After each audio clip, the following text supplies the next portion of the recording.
Welcome to 2022 and the first episode of the year, episode number 41 of the I Am Vinyl podcast. My name is Pete LaRussa, and once again, I am opening up the year with my co-host and cohort, Mr. Joey Haney. Happy New Year, Joey. Happy New Year to you too, Pete. And man, I gotta say, I'm not gonna go into detail, but this year has sucked so far. So I'm really happy to be doing this show with you today to get some sort of semblance of normalcy. And as you can see, my book to gun ratio is exactly where it should be. Unless you count the Han Solo blaster, the toy blaster that I have, then it's like Nice. 500 to 1. But Did it as far shoot as people Greedo first?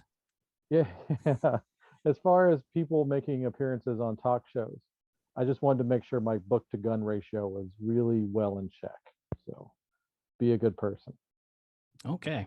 I wholeheartedly agree with that. The whole book to gun ratio and the whole thing of, be a good person. It's a good trait to have, right? Oh yeah, absolutely. That's I'm just getting rid of the riffraff from the get-go, so yeah, this is what I do. But you did mention the year has not gotten off to a great start. And just as we're recording this episode today, I know you wanted to discuss this. We heard this morning that Meatloaf had passed away. So I know you wanted to discuss some things. So the floor is yours. Yeah, I've got 2 copies of Bat Out of Hell, pretty much like everybody. As David Lee Roth would say, one for the house, one for the car, But yeah, I'm not a lifelong fan of Meatloaf. It's one of those things I've appreciated as I've gotten older. We have those artists, like a Springsteen or like one of those kind of guys with me. Like I see a lot of this going on.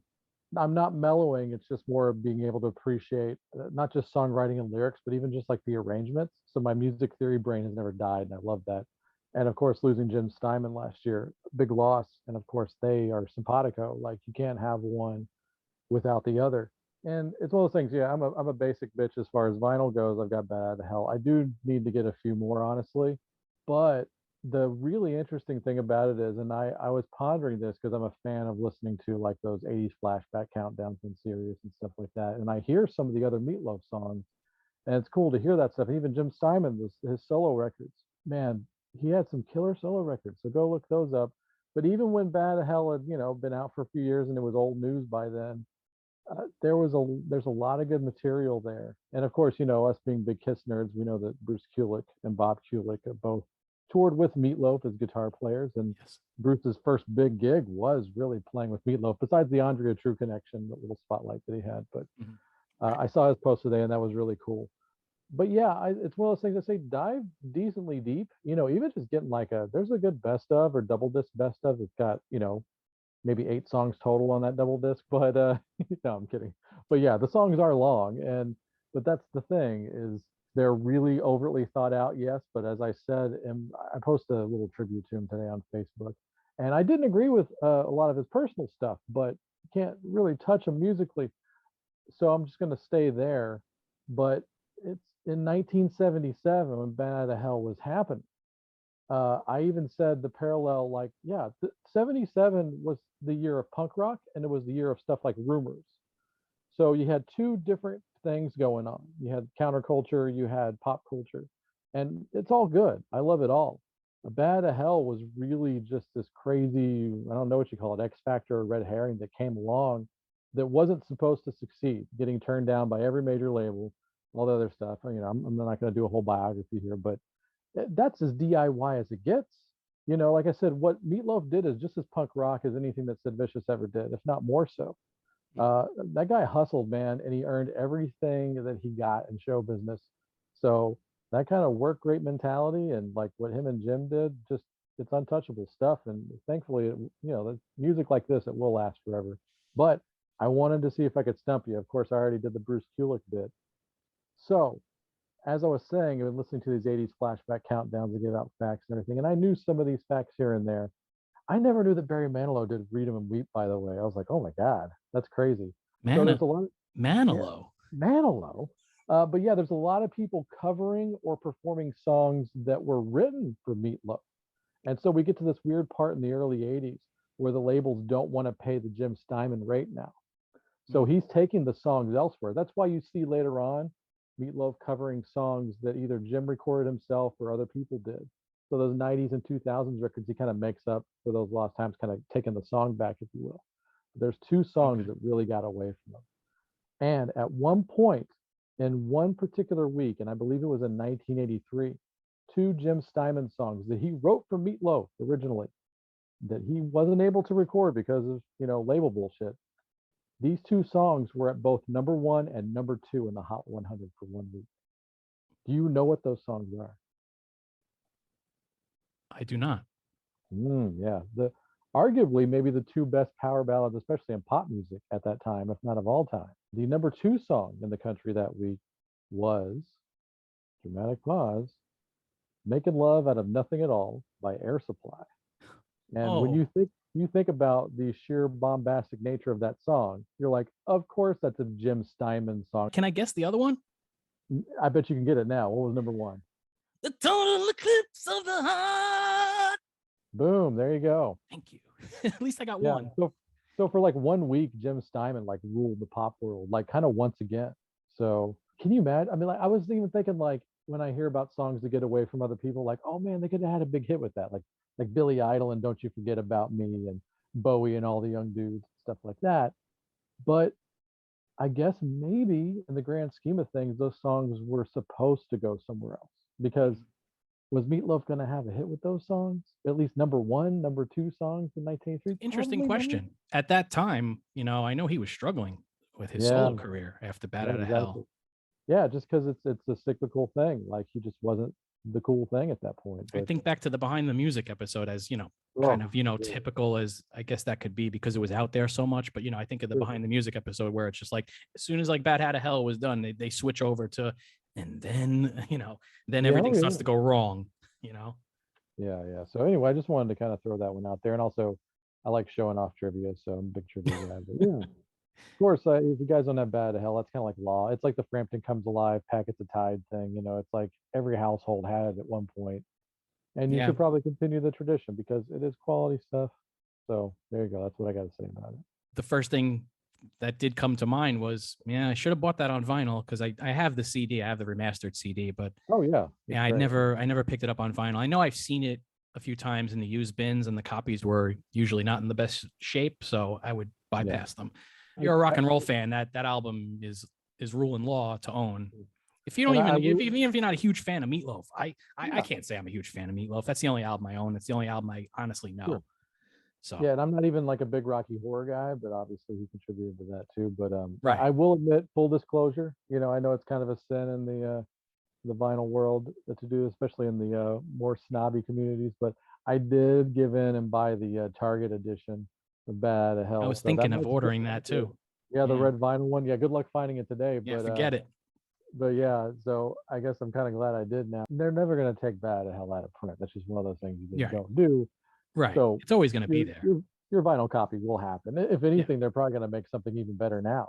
I know, but Especially like, now I feel like, well, now I'm buying it after he dies. You get that yeah, feeling where it's I just like, know, but nah, I'm gonna get around to getting a copy someday. So we'll close this segment just saying rest in peace, Meatloaf, and we'll try to move on now to some more positive things. Even though, as we've discussed elsewhere outside of this, these Black Friday Record Store Day releases, in previous episodes, I was probably much more positive, but with this batch, I think it's going to get into that area of a little bit of negativity. So even though I'm well, I saying we mean, got to no, move on to some positive things here in 2022, there's some things we have to talk about here with these Black Friday Record Store Day releases. I mean, the overall story here is it's the cliche, like less is more.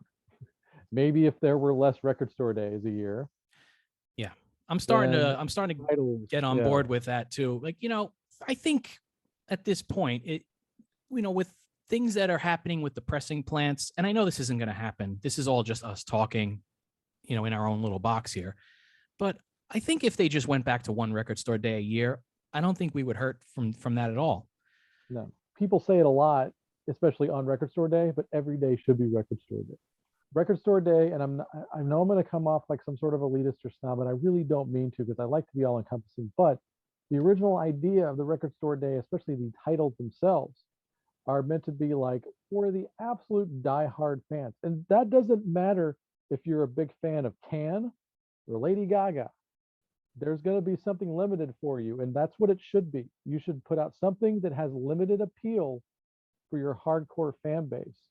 And that means by having that variety of artists, we'll get them all into the record store that day.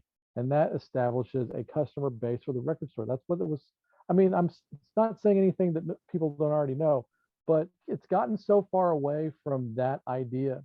Like, of course, yes, there are people putting out limited pressings of things still in special titles that they would never put out on any normal circumstance. Limited 7 inches, limited picture discs, and all that jazz. But I don't need regular releases that sold a lot of copies just Yeah. on some special color. It doesn't matter. It doesn't need to be on those kind of days. Just have those out on the reg, like and I'll just pick a random title here, like Flesh and Blood by Poison. That's a good one that you picked. Yeah, there's obviously a decent. We're not going to get into the sound quality just yet. There's obviously a decent demand of that on vinyl. I mean, the album did sell probably like 3 to 5 million copies, if I'm not mistaken. Yes. Just giving myself a big umbrella there, but I think you're correct. Yeah, but like there is a demand there, and there is a fan base for that. So it should just be a regular release. If you're gonna put out a special Poison release for Record Store Day, put out the Unplugged show if you can get the rights. Put out Crack a Smile, something that I want as a hardcore fan. Put out their Monsters of Rock set from 1990, something. The studio track from Swallow This Live on like a 12-inch. Yeah, well, 7-inch, whatever. 10-inch, however. Those are the things that you put out on Record Store Day. That's what I think. But like, I just putting out some sort of album like that just kind of puts forward the fact that it's not what it used to be. Yes. I wholeheartedly agree. But when was Black Friday Record Store Day instituted? I don't recall, but that was quite a few years after the fact, because it originally was just that spring date, like April or May or something like that. And honestly, no holiday, whatever you want to call it, isn't created really without the whole premise of money being spent. The gift cards and greeting card holidays. Mm-hmm. It's very smart that they would schedule a day like this around the time that people are probably getting their tax refund. So good job, guys. It doesn't hurt. So that's where you should keep it, in that spring date. Black Friday, the foot traffic's already there. And I've seen it firsthand with retailers. Obviously, shout out to Chris at Good Records. I've helped him out with a good amount of Record Store Day releases, and it makes no sense because the day after Christmas, it's like people shopping for kids or whatever, and or whatever. It's like, you need to make sure you have in stock the stuff that sells year round or is hot that year, or however you want to do it. But like, adding the Record Store Day title element and that whole thing on top of it is freaking murder. And I'm not even like the guy, but even being like the guy that helps the guy, it's horrible. It's like, it's horrible on these vendors, man, because they got to adhere to literally 2 different sides of the fence. That's hard enough to keep one complete customer base satisfied. Now you've got 2 completely different types of customer bases. So talking about it not as a fan, but as more of like someone that works for a record store, behind the scenes stuff, the things that actually go on, that make Record Store Day what it is. It's brutal because like at one point it's like, okay, yeah, I'm getting this 7-inch. Also, yeah, I need to have 100 copies of Roofers, and like, I can't imagine it. I would hate that so much, and I've seen some, I won't name names, but I've seen some local record shops around my area. They're just like, they either out and out will say just in public to the customers, I hate Record Store Day. And these were like managers of record stores. Some of them pretty much have dwindled down any kind of participation they have in it.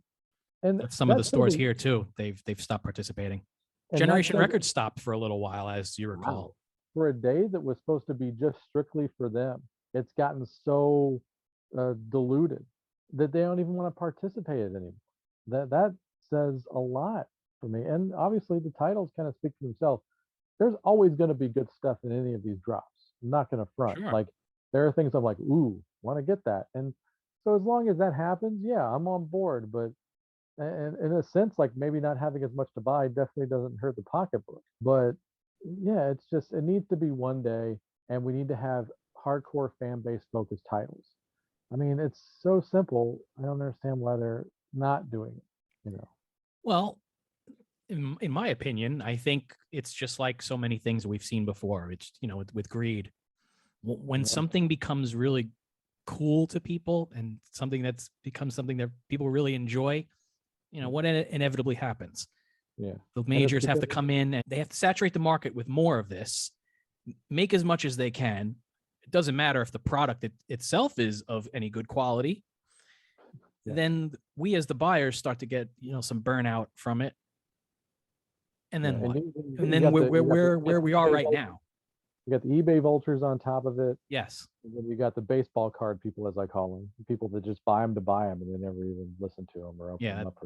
That's So ridiculous. you got those two factors of starriness that goes in with it. So that's another reason why people get disenchanted, because unless you can absolutely 100% trust your local record store vendor, how do you know that they're not cutting side deals with eBay vultures and all that stuff and holding stuff back? And I've had some personal experience with one of the shops that does not participate in Record Store Day anymore because I, felt like there was some shenanigans going on.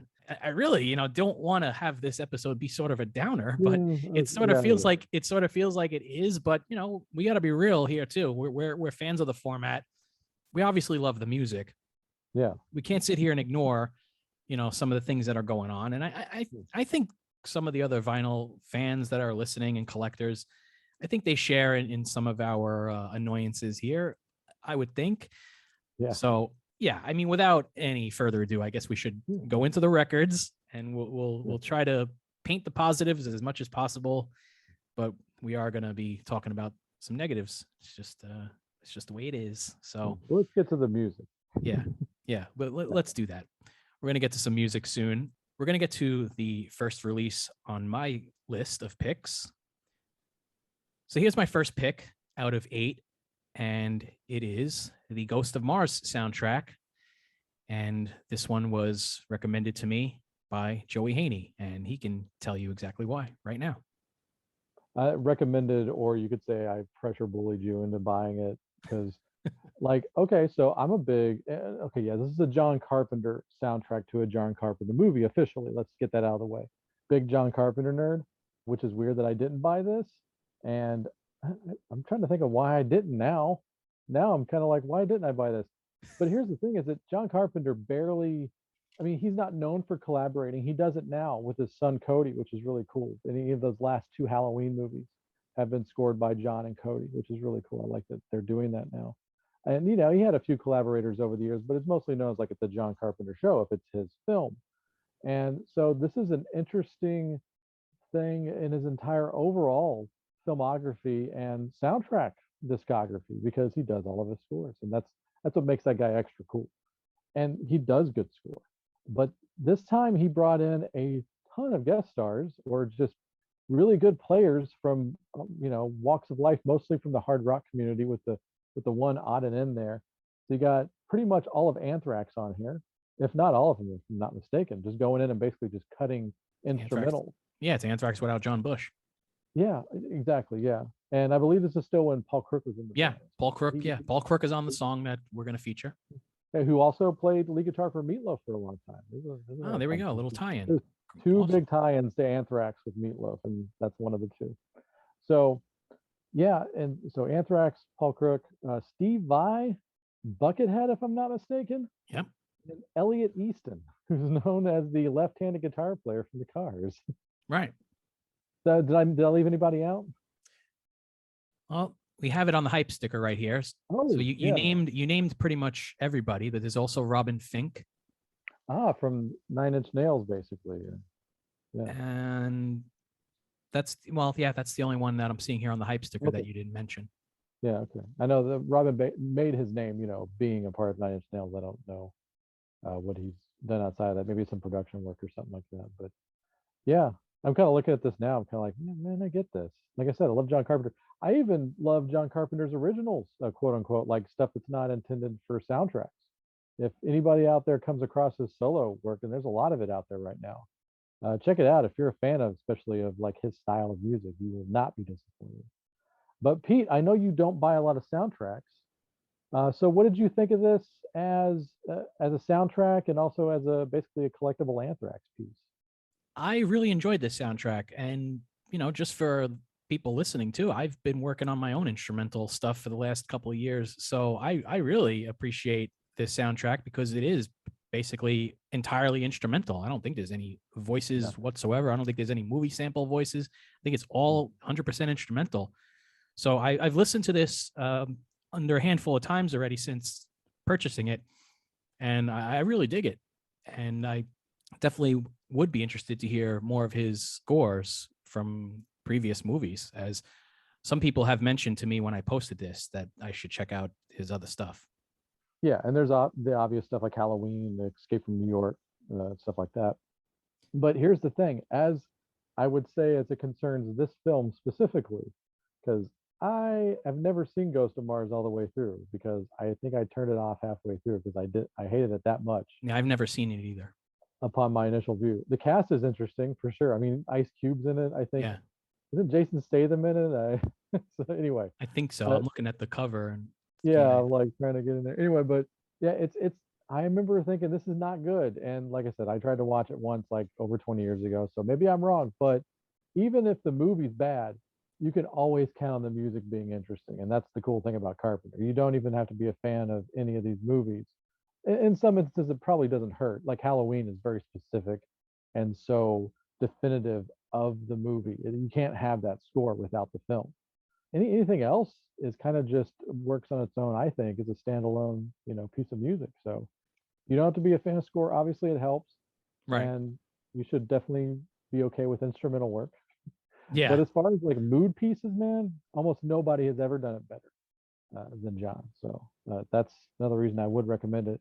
And like I said, I just thought you should own it, honestly, because you are more, I will say you are more of an Anthrax fan than I am, in the sense that you own Fistful of Metal on vinyl. You own Stomp 442 on vinyl. These are albums that I do not enjoy.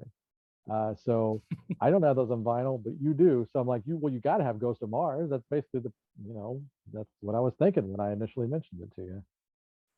Yeah. And when you did mention it to me, I was completely unaware that they had even worked on this. It just flew over my radar. Just never heard about it. So I thank you again for recommending it to me. Yeah, and I've had the CD since it's been out. So that's obviously, I bought it when it first came out on CD. I still have the CD. So that was a little bit maybe of the why I didn't buy it on vinyl thing, Some of it was money, but I mean, I guess that was one of the factors. But yeah, I just like, well, one of us needs to have this. So right. And I figured, oh, well, if you ever wants to do like any kind of trade ski, then maybe we can pull this off at some point. But that all being said, I'm glad that one of us got it, because it is a really cool piece of music, and just like it's a one-time only thing. I mean, these things are never going to happen again. Like, this is one of the vinyl pieces that was actually very well done. I don't have any complaints about how this one played.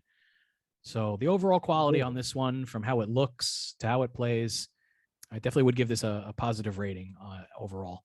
And as you see here, it's pressed on Red Planet colored vinyl. And I just want to highlight some other details.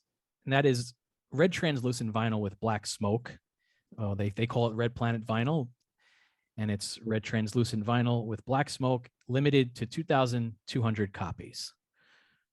So, and definitely the only record that will ever exist with Ice Cube on the cover that does not have Ice Cube rapping on it. So there's a fun how do you do right there. So with that, I think we'll go to our first music break, and we're just going to play one song here. And we're going to do a little twofer in the next segment with the next release we're going to talk about. Let's go into the music. We've had a lot of talking for this introduction, between Meat Loaf passing and talking about our little things in terms of Record Store Day, and now talking about this release. So let's get to some music, and then we'll come back and we'll discuss my next pick. So the track I've chosen from the Ghost of Mars soundtrack is the track that ends side A. And I think most listeners will agree that it lives up to the title. And the song is called Kick Ass.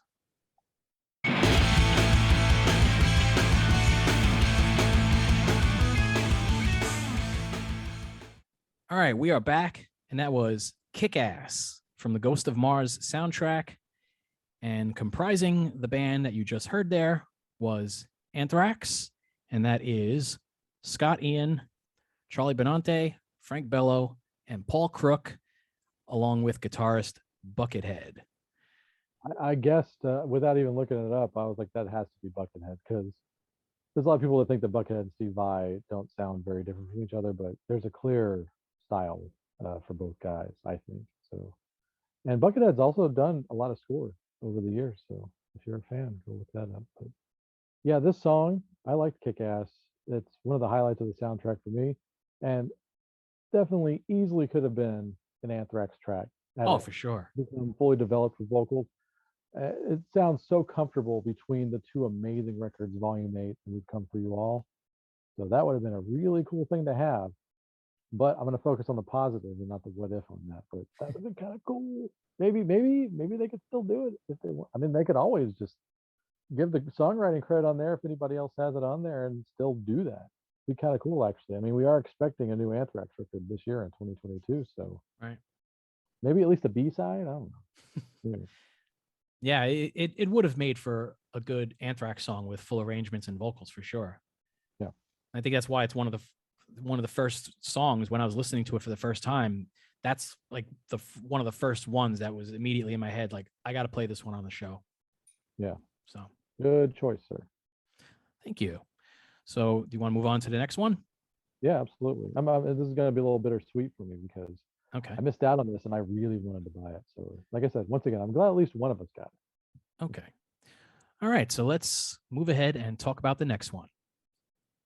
So next up here, as you see, we have a 12-inch from Weird Al Yankovic and Osaka Pop Star, a split 12-inch with their cover of the Ramones, Beat on the Brat. Yeah.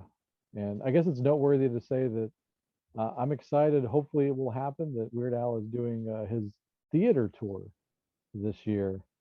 And I am really excited to go see it because I've been an Al fan since in 3D, 1984, I believe, 1983, and never fell off. Always have loved Weird Al, and he's obviously a great human on top of everything.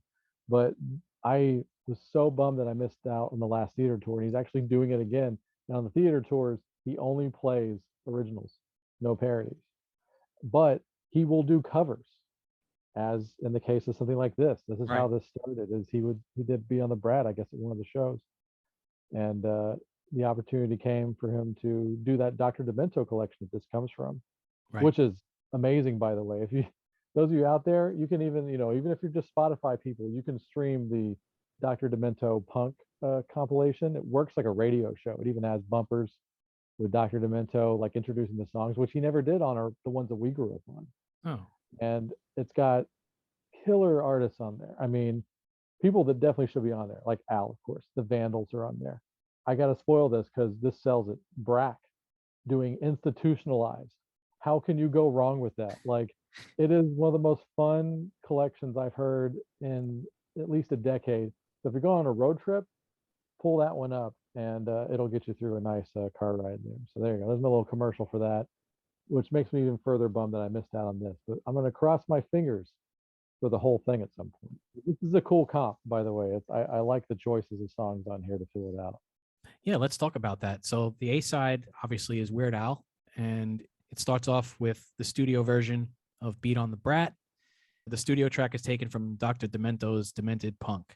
There is also some live tracks. There's a couple of live tracks on Weird Al's side.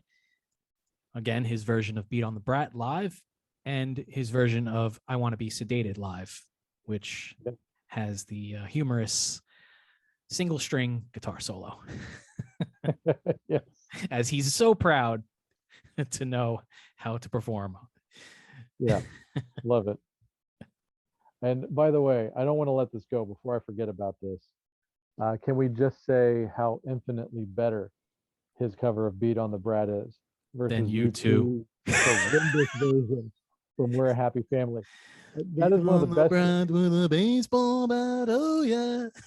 I mean, to be fair, as exciting as they are, it's as inspired as they are.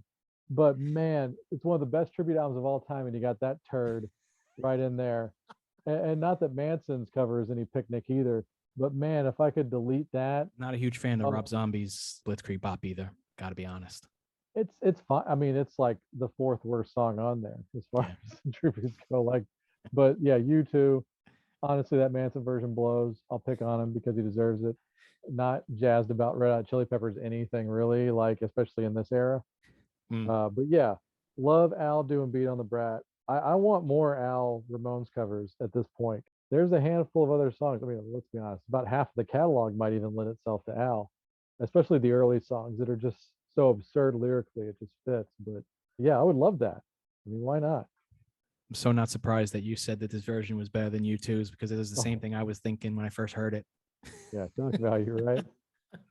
Never, So never get. I will never miss an opportunity to trash you too.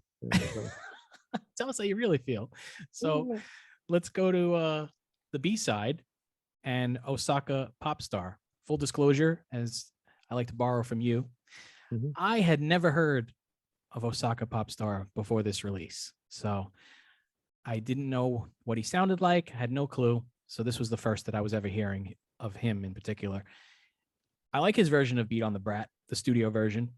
Yeah. Very, very good, very cool version. And there's also his live version of it.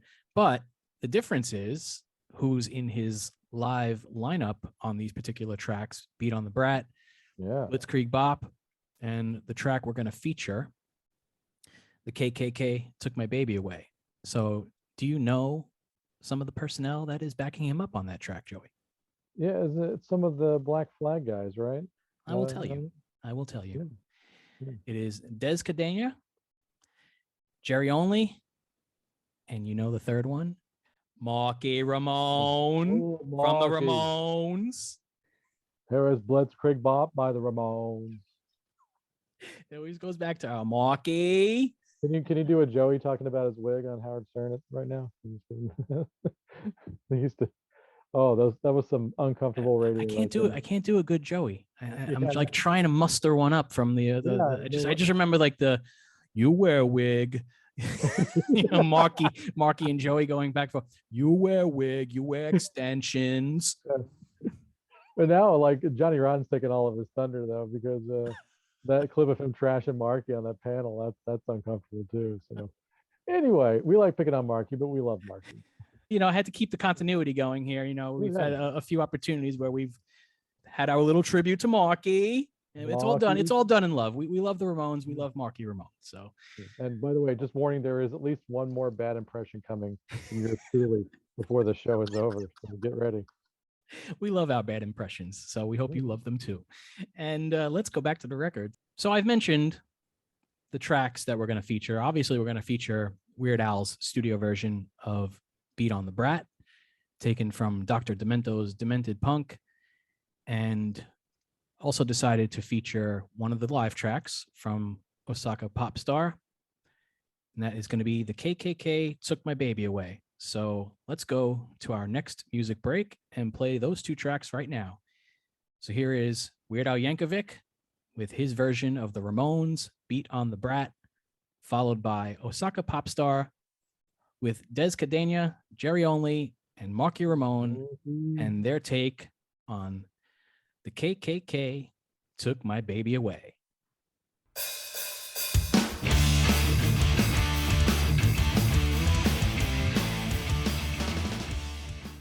All right, we are back.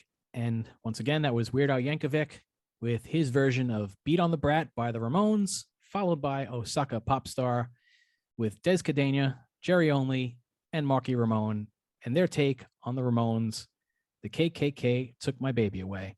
And this particular release, it's a 45 RPM 12-inch, and it is limited to 2,500 copies. So once again, Weird Al Yankovic, Osaka Pop Star, Beat on the Brat 12-inch, and we can move on from here. But first, Joey has something to say.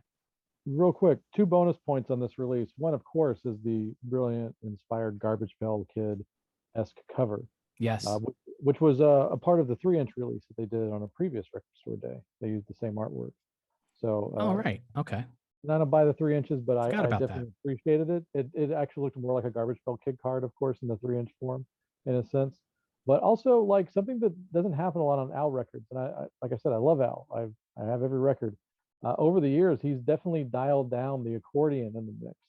So even though it's not really high up in the mix on this particular track, it's still nice to hear. Obviously, the accordion still takes place during the pop medleys that he does on every record, but it's not really prominent in any of the other songs really. So the whole fun novelty of Al originally was kind of having the accordion out there, not on every song, but getting it in there where you could.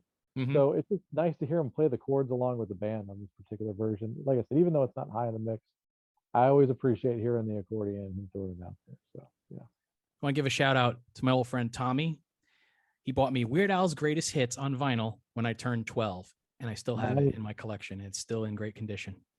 That's awesome. I didn't buy that as a kid because I had all those records. So I think that was also I probably did ask for it, but my mom was like, "You already have all these songs. I've bought you every Weird Al record." So she didn't understand the whole. What if I can't make a choice? Like that's what these things are invented for. Right. At least half the reason. Okay. Anyway, moving on. Okay, let's move on. So the next album on my list is Mr. Big with their second album, Lean Into It. I just wanted to get into just a little bit of how I first heard of Mr. Big, and I want to see if it's possible that maybe you were tuning in at the same point. So I know you and I both watched the original Howard Stern show on, well, in my case, Channel 9 here in New York. Do you recall, for a very brief moment in time, there was a heavy metal themed show that would be on, I think, in place of Howard's show when it wasn't airing, or was on after Howard. And it was usually on the same time when Headbangers Ball was on. And you couldn't really watch them both at the same time. You had to pick one or the other. So do you recall this? No, that must have been a local thing, or maybe if it was syndicated, I didn't get it in my town for sure. I can guarantee you that show never happened where I lived, or I would have known about it. Okay. That was like the peak of my watching TV on Saturday night. Okay. Well, you consider the time this was. With the first Mr. Big album, I believe, came out in 1989, if I'm not mistaken. Yeah. Okay. So we know how big heavy metal was in the mainstream at that point. So there were a lot of these shows, popping up. They would be like night and day. It would come and go. They wouldn't last very long, but they would appear and then they would be gone. Anyway, there was a show. I really wish I could remember the name of the show. I remember the host for some reason. It was like the typical, like, we got to get a host that acts like a heavy metal guy, like, "Hey dudes, this is Eric Palladino." Oh, please tell me that's his name. It was. Oh, nice. I remember because like one of the Verderami brothers, I think it was Frank. You'd be like, "Look at this fucking guy. Hey dudes, I'm Eric Palladino." I'm assuming he definitely sounds like it, but he probably also looked like one of the guys that Kelly Bundy would date on screen. They had like a typical heavy metal host, if you want to call it. Yeah. So this particular show, I think it was like a half hour long. It might have been a half hour to an hour.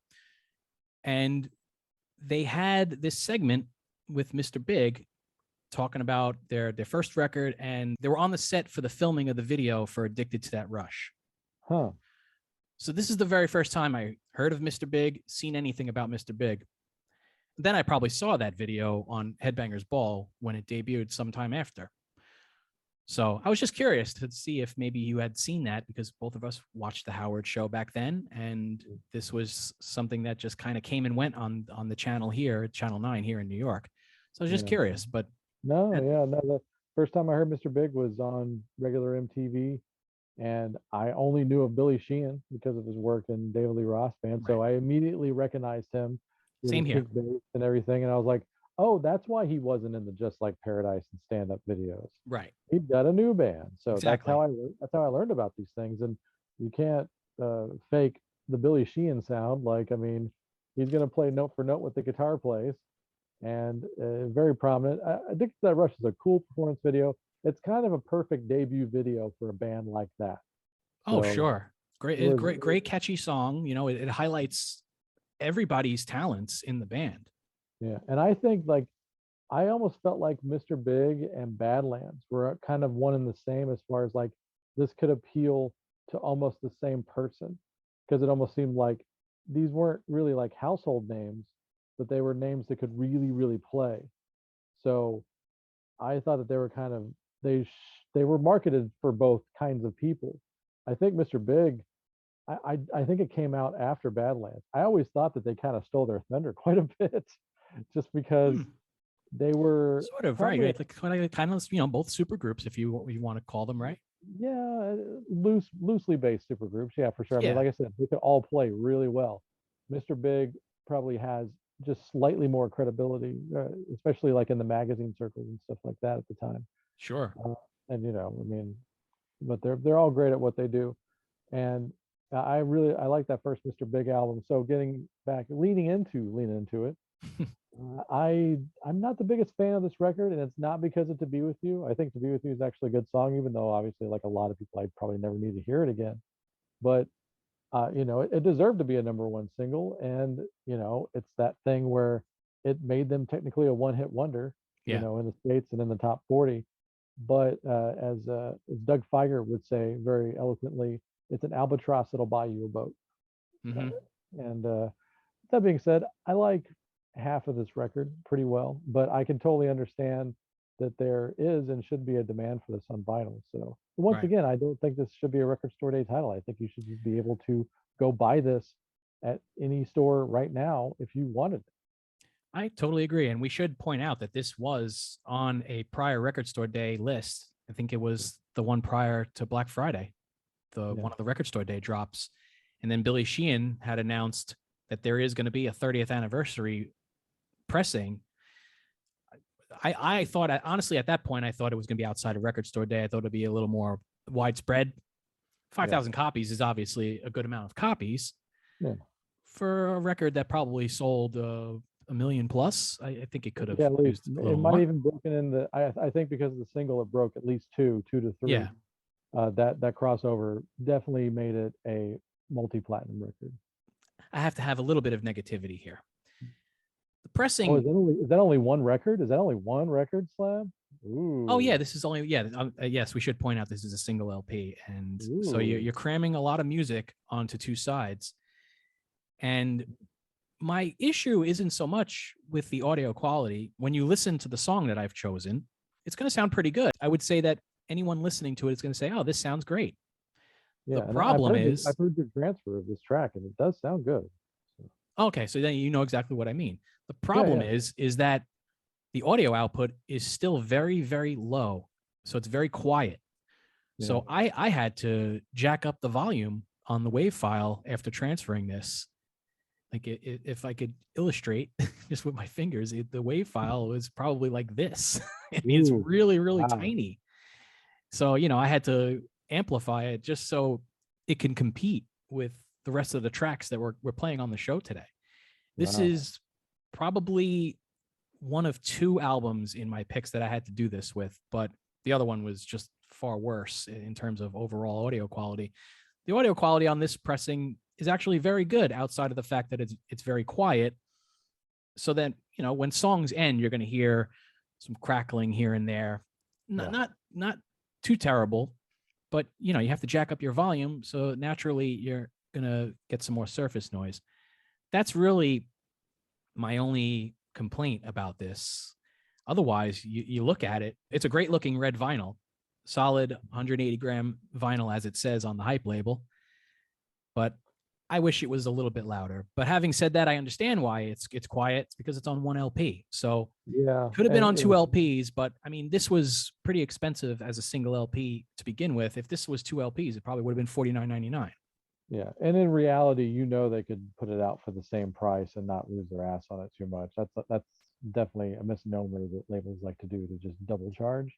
Right. But by but if it had been two LPs, they definitely would have charged you for what they think two LPs are worth nowadays. So For they would be sure. they'd be massively cutting into the fan base that already wanted to buy this, and Right. some of them would balk on it.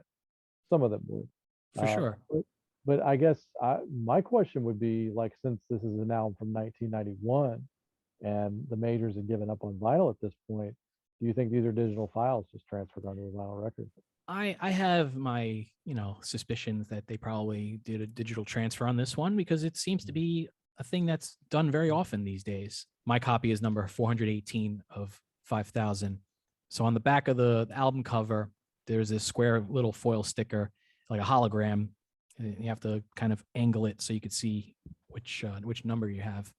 Gotcha. That's kind of neat. But Yeah. The last things I wanted to mention, that is a 30th anniversary reissue, and the original release date on that was March 16th, 1991. So we hit that 30th anniversary almost a year ago. Yeah, and I So think it was supposed to come out in that spring drop, so that would have made more sense. right, it was right. I think it was one of the summer drops, if I'm not Yeah. mistaken. And I'm assuming this will be back in press because they did that with Heartbreak Station too and stuff like that. I mean, they'll be back and probably on black.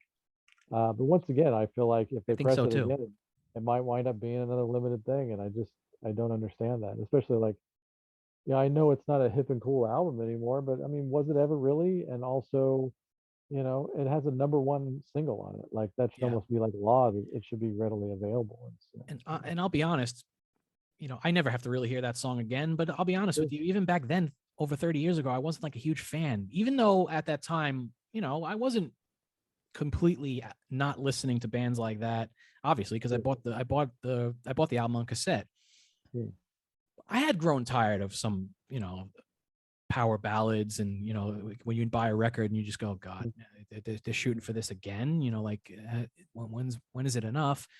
I did start to get a little weary with when certain bands would just try to go to that well again, Kiss.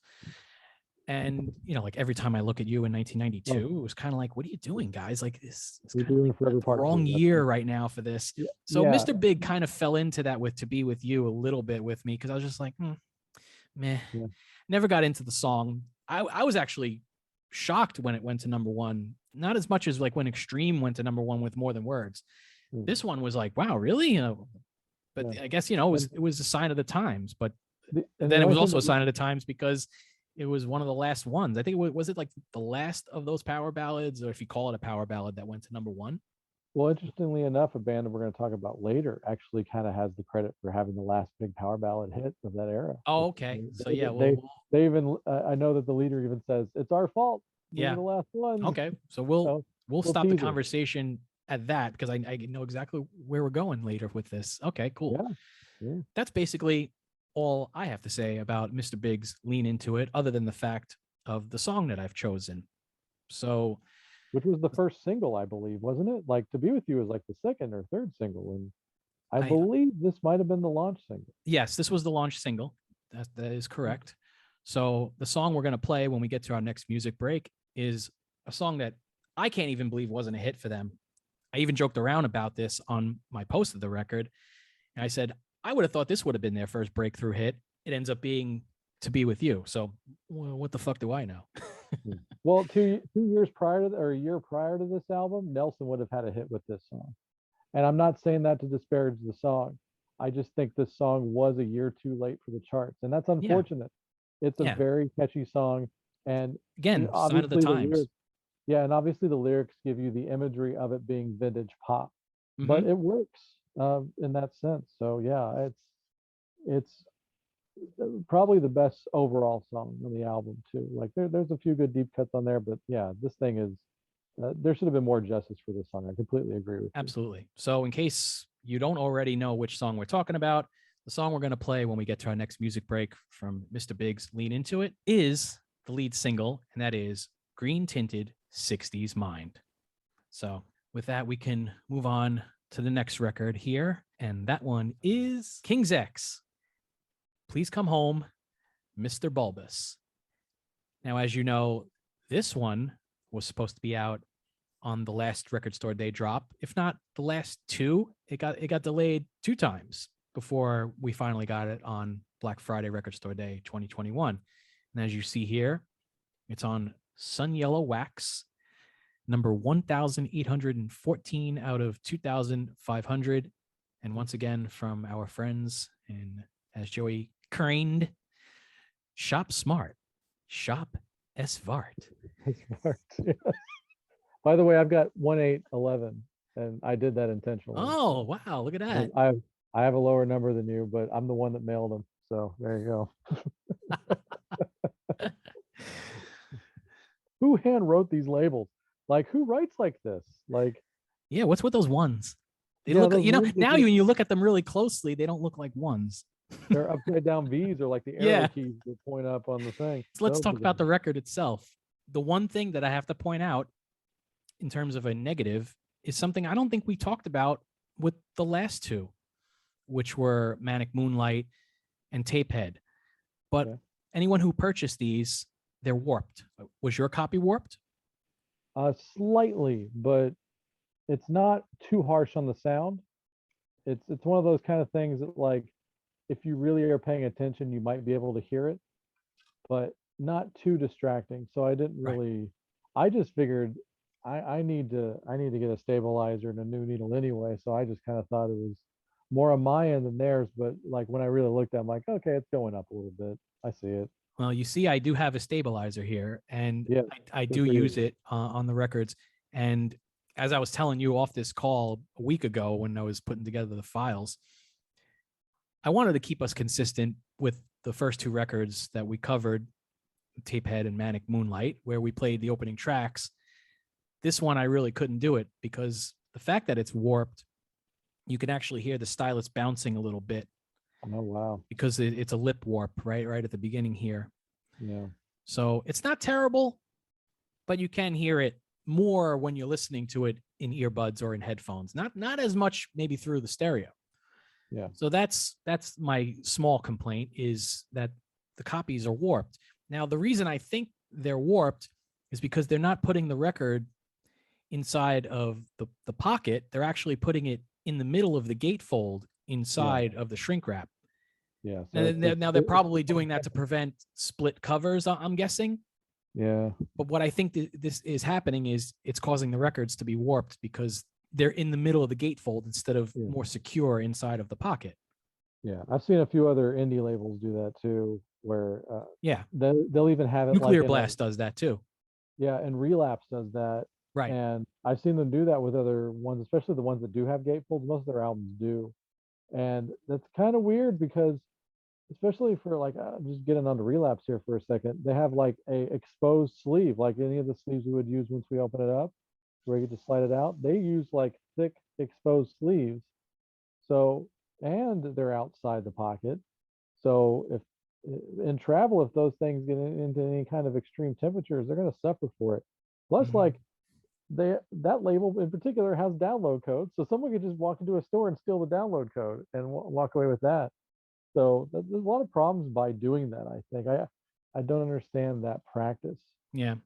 of just It's having an it open sleeve version. But anyway, for this thing, putting it like that, you are exposing it to more extreme temperatures. That's right. a fact. If I you don't want, understand it because it fits nicely in the pocket. There was really no need for them to do that.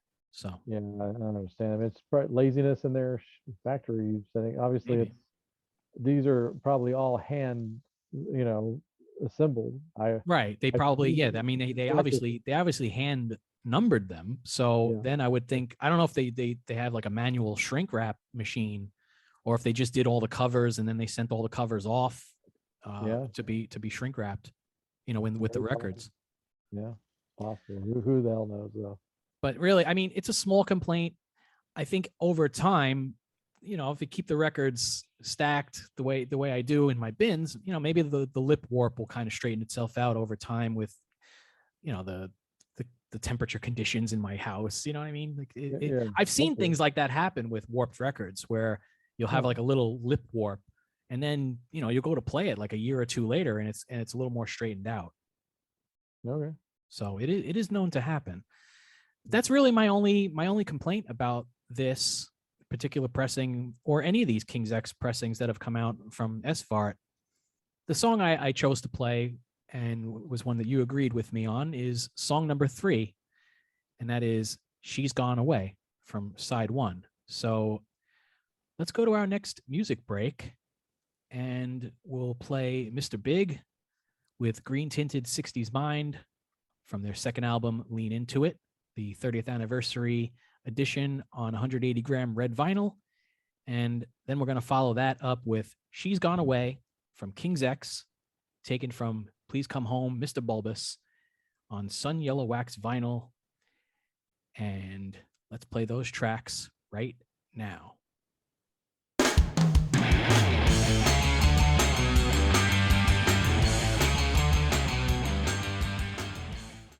All right, we're back.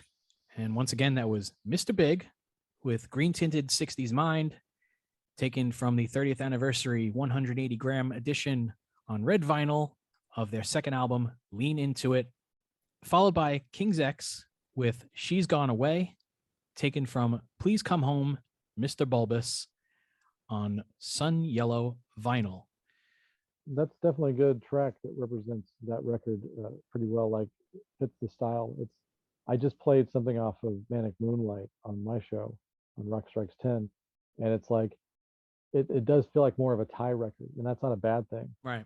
It's so neat that they have two amazing lead singers in that band, even though Doug is the lead singer. But when Ty gets in there, he's so good. And there's a lot of people out there that have only heard one King's X song, and it's Love. It's Love. And who sings And on the chorus? Ty. Fucking Ty. So a lot of people think he's just the lead singer, I think. But well, Ty sings the verses too. Yeah. Well, they harmonize together on it, but like, right. So you don't really know until the chorus. It's like, oh, okay. But like, that was kind of one of I'd seen the Over My Head video, so that's when I kind of realized, because I hadn't bought the records yet, and I was like, oh, they both sing. That's neat, like, because that we didn't really have bands like that at that point. Right. Like, I didn't grow up on Fleetwood Mac, so I didn't, so Kiss was the closest thing I knew about, oh, they have two lead singers, especially as a Kiss fan coming in from the 80s. I'm like, oh, okay. Yeah. And I know we don't all the songs, does he?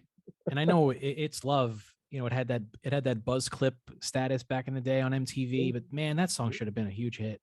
It's a shame. It was a top 10 single. It didn't go number one, but it was getting there. I think it got but was it like mainstream rock track charts? No, mainstream rock chart? It was top 10. It was just not like the top 10, like America's top 10 with Casey Kasem. Let's put it that way. Did it have a Hot 100 peak? Do you see it as you're looking? No, nothing. Nothing, really. Nothing. That's what I'm saying. Huge shame. Okay, huge shame that wasn't a hit. That should have at least cracked the top 40 by that rationale. When you consider some songs that did crack the top 100 and that one 1990 was fucking deplorable. Go look up the Hot 100 album charts and the Hot 100 single charts. Deplorable 1990. Awful. I mean, 91's kind of no better, like if you strictly stick to the pop charts, but man, It's Love. I guess it was just too good for that year. Like it would have been like the Turn the Punch Bowl, because I remember, because like I did a lot of shared rides with my mom and sister that year, and I just remember going, man, pop music sucks now. And I grew up loving pop music, and even at the ripe age of 11 in 1990, I knew things had taken a massive turn. And honestly, now looking back in retrospect, it really started getting bad about 87, 88. It just dipped really bad, but 90 was horrible because nobody knew what was going on. Everybody trying to hit on the next thing. Yeah. I mean, there were some good pop songs that year. I'll point out, like Groove Is in the Heart. I still think that's a good song. Stuff like that. But for every one of those, there's like, every other New Kids on the Block song and Callaway and, stuff like that. Just the worst stuff. I mean, maybe not compared to Maroon 5 nowadays that people have to put up with, but that was the beginning of the end. A lot of novelty hits around that time, right? Oh, dude, I just we can go all day with just like some of the bad garbage that we had to endure in the 90s. Yeah, but if you want to hear about bad pop songs, then I recommend the Todd in the Shadows YouTube page. That's a great one for that. Anyway, let's get over back to our taste, right? Let's go back. Okay. Ooh. So too ponderous, effing ponderous. So we're going to go to pick number 5 out of 8 for me. And that next one is... Hey, everybody, it's CC DeVille. I'd like to talk about this record.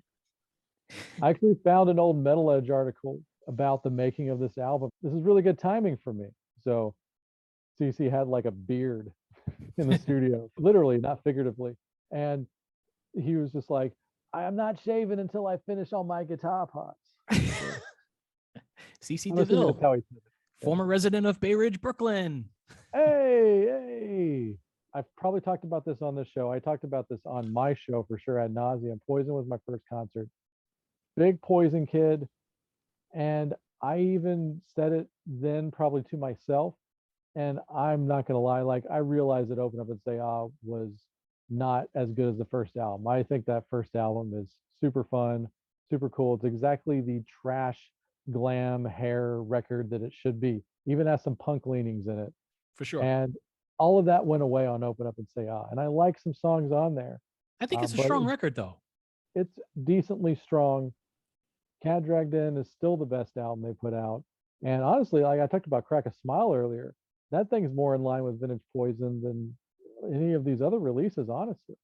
It's a fun record that should be on vinyl. Like I said, that should be a record store day release. This one, when it came out, I liked it, but it's the anticipation of it really carried it for me through its release. Man, I got sick of those videos. Wow. Oh yeah. They were endless replays of Unskinny Bop. Yeah, it's something to believe in. And Something to Believe In. Yeah. I go to this day, to this moment, if it's on Sirius, I turn it off. If it's at the show, more often than not, I hope I have to go to the bathroom because I still go see him every time. My God, man, that song, I get it. It's an important song. It's a deep song and all that shit. It was a #1 single. Once again, we're talking about a legit #1 single. But yeah, honestly, like, Unskinny Bop, as dumb as it belongs on a Poison record. And there's actually this album does have good deep tracks. I mean, there has to be some goofy, fun songs. That's who they were, around everything else that they did. Yeah, and you hear the infamous Cherry Pie song where Jani Lane had the whole album written and demoed and stuff, and they were like, "We want you to write Love in an Elevator" or something like that, and he goes and writes Cherry Pie. I feel like Unskinny Bop is a last-minute song. I think, if I'm not mistaken, it is, isn't it? There's no way it's not. Like, you listen to that whole record, it is there. We're going completely serious, which is something they went all in for on Native Tongue. But this one was an absolute departure. And it does stick out like a sore thumb. It does stick out like a sore thumb in the context of the record, for sure. Massively. Even when you look what it's sandwiched between. I do like a lot of songs on here. That being said, Life Goes On, I think, is a super underrated power ballad, and CeCe's best solo of all time, hands down, is on that song. It's a ridiculous over the top solo, but I love it. Like that solo is so good. Even the kids out there doing YouTube guitar solo videos have done this song quite a bit. Oh wow. I like Hell or High Water. Yeah, it's a great song. I can't stand Poor Boy Blues because it is the absolute joke of, like, it's the ultimate cultural misappropriation of hair guys doing the blues. I mean, it's so freaking bad. I don't know if he meant it to be tongue in cheek, but I don't think he did. But it's comical. It's comically bad, and that's the closer. It felt like at this time, bands like Poison and Cinderella, they were doing that. They were doing those type of songs. It's like it almost like it had to be on these records, and to degrees of success in terms of how well the songs turned out. But I totally agree with what you're saying. Yeah, and there's some sort of, and I might just be giving him a pass, but he coming in a little bit early on this trend. I think Tom Kiefer, I give him a pass on that because he was he's implementing elements of that so early, like as early as the first Cinderella album. Yes. And went pretty heavy on it on the second one too. I feel like there's a little bit more realism in him doing that than Bret Michaels doing it. And even CeCe will tell you the same thing. Like I said, I love to imitate and talk CeCe. Yeah. I heard him on a radio show probably about 20 years ago, honestly, probably around the time The Power of the People was out. And he even just blatantly said on air, like, I wish Bret could get over this Southern rock blues mentality here. Like, you want to talk dirty to me? I wrote that song. Like, that's a garage rock punk song. But he's really got to get over this Southern rock thing, man. And man, I think he's dead on. Like, it's fucking Poison, man. Like, yeah. And for those that are not watching on YouTube, we are talking about Poison's third album, Flesh and Blood, and this is on. That's okay. And this is on a Coke Bottle Green vinyl. So I just wanted to get that out there. Yeah. It's been on screen for a while here for the YouTube viewers, so I'm gonna switch off. Yeah. And the perfect color, the Poison Green, they got pretty close to that shade of green. Right. Not all the way there, but it's really good. Honestly, production-wise, the record sounds great. Not a bad sounding album ever came out of, I think it's Little Mountain Studios, if I'm not mistaken. The Bruce Fairbairn produced. Bob Rock also coming out of that studio. It definitely kicked off, I think, with the Loverboy albums, but also Slippery When Wet made it the destination studio. Oh, for sure. Everybody from Motley to Metallica, and an underrated album from '91, Little Ain't Enough, was also recorded there by David Lee Roth. That's right. if I'm not mistaken, Cult, I think, did an album there too. But yeah, Sonic nothing. Temple. I think Did they so. do I think Sonic that Temple was there? where yeah, Bob Rock, I believe, did produce that, so it He would did. have to be. He did. So I don't think he ever didn't record out of there, at least initially. What I'm getting at is that nothing bad sounding comes out of it. You may not maybe like the record per se, and I'm critical of Flesh and Blood, but it sounds great. Yes. The And I wanted to album- mention when you were talking about Unskinny Bop before. Mhm. When I was listening to this record when I got it again, because I hadn't heard it in a while, but I remember I'm listening to it and I'm listening to Unskinny Bop and I'm thinking Bruce Fairbairn produced this. Mhm. So, around a year and a half before, he was working on Aerosmith's Pump. Mhm. There's a lot of similarities, obviously, in the production, but also, I think, what is it, the beats per minute? If you put Love in an Elevator next to Unskinny Bop, I think Yep. they're pretty much even as far as like the beats per minute. It's like that same, like you listen to the choruses, love in an elevator, living up till I'm going down, Unskinny Bop. It's like they're kind of like on the same. They're Oh, yeah. kind of like on the same line. You know what I mean? Does that I make feel any like sense? no, it does. You're dead on. I feel like there's probably a mashup out there. There And has that's to and be. that's what you were saying before, where they might have been told, we need a Love in an Elevator. This was probably, we need this to be Love in an Elevator, and they pretty much nailed their own version of Love in an Elevator with Unskinny Bop, and it was a huge hit. So, Yeah. what can you say? Sometimes the label is right when it comes to these decisions, even when the band doesn't agree, and even if it, might ruin their career in some cases. And isn't it really weird? Did you ever get the CD remasters when it came out with the bonus tracks and stuff on it? Did you get any of those? No, I haven't. Okay. So some people still don't know this, but according to the bonus tracks, and you only put the stuff from the sessions on there if you don't release it, right? Mhm. They demoed "God Save the Queen" by the Sex Pistols.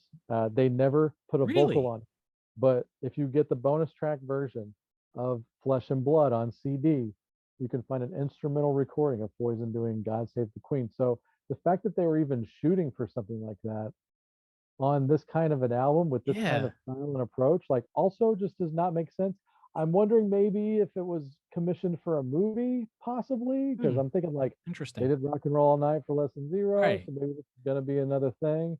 But Maybe this was gonna be in Bill and Ted's Bogus Journey. I don't know, but it's a weird choice. But there's a little one extra credit for you guys out there. So yeah, that's cool. I didn't even know that. But you're saying they demoed a version of God Save the Queen. It's almost kind of strikes me as odd in the same way that Motley Crue recorded Anarchy in the UK, which was kind of like, why is yeah, Motley Crue recording Anarchy in the UK? Like it still doesn't make a lot of sense to me today when I listen to it. It's not a it terrible doesn't. version. I love it. I It love just it. doesn't make a lot of sense to me. It doesn't. No. But then again, it really doesn't make sense that Megadeth recorded it either. But Yeah, but they definitely had more of the attitude to do something like that because there's so many parallels in thrash and punk, as you know. Sure. Just basically we call it hardcore. Right. But yeah, just once again, I'm baffled by that. And so I've been talking on and on about how this album sounds great. It's a stellar production for sure. Bruce Fairbairn, Hall of Fame producer. For sure. And you could Rest in peace. yeah, exactly. You could put me in there with three schlubs in the Little Mountain Studios with that team. We'd come up with something at least listenable. Yeah. That all being said, what happened to this pressing?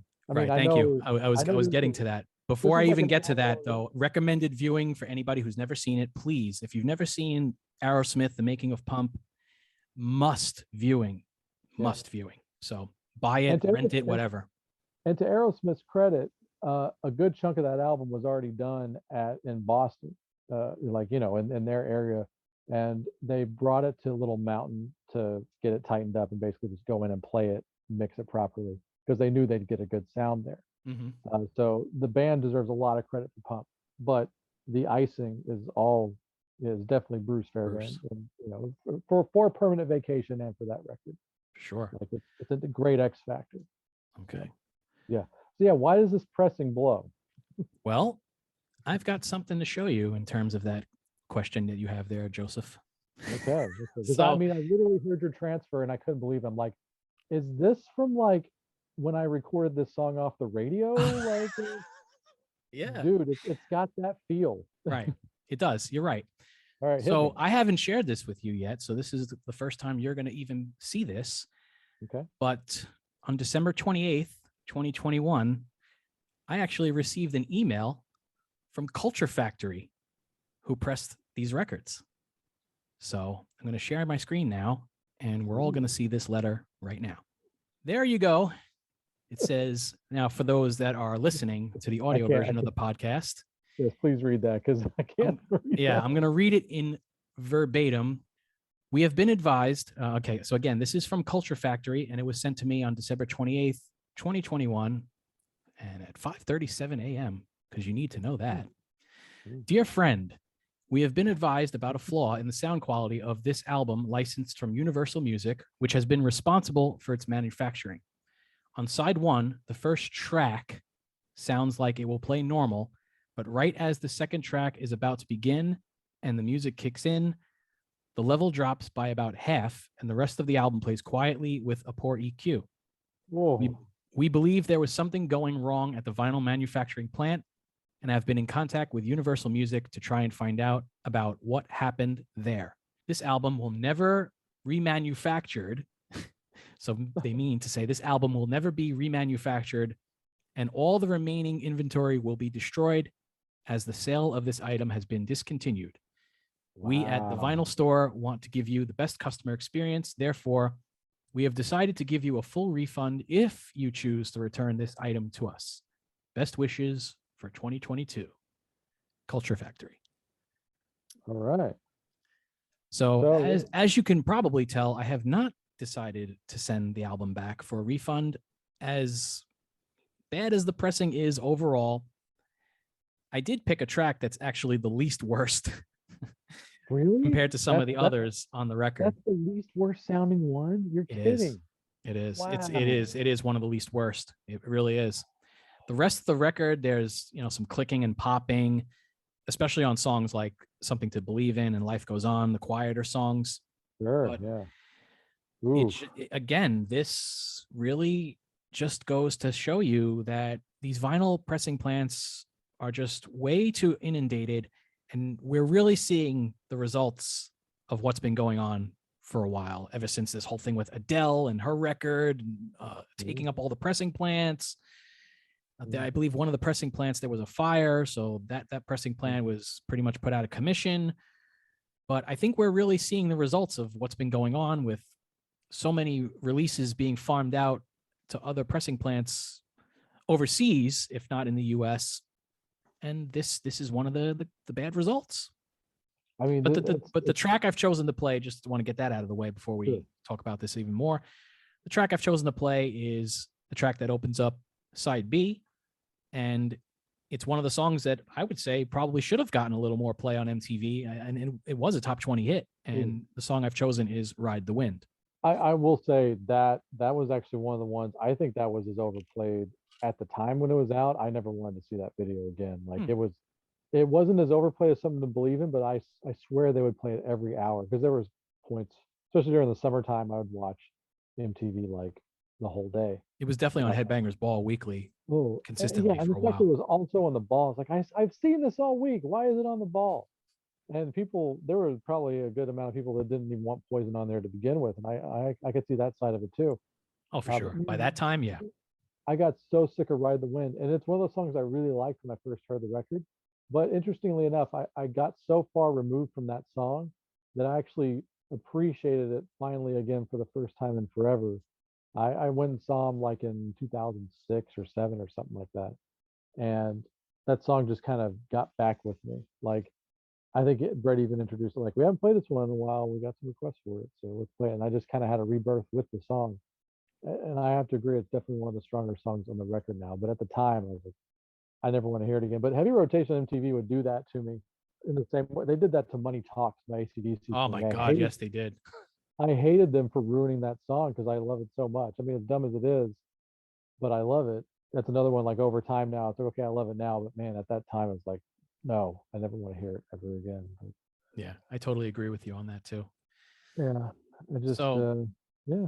I'm sorry that, wow.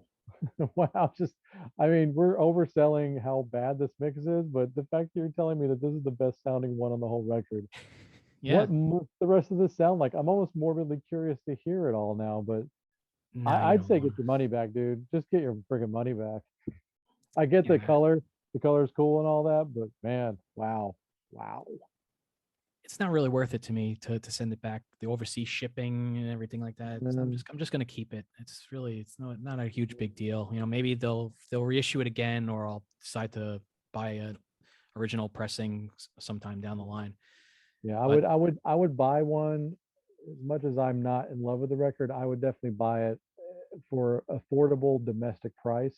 yeah, But it does have to have the blood cover, and at least yeah, that does.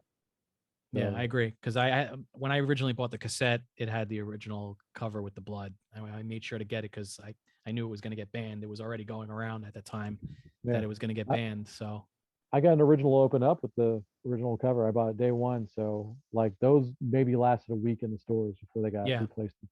So I can brag about that one at least. So. Yeah.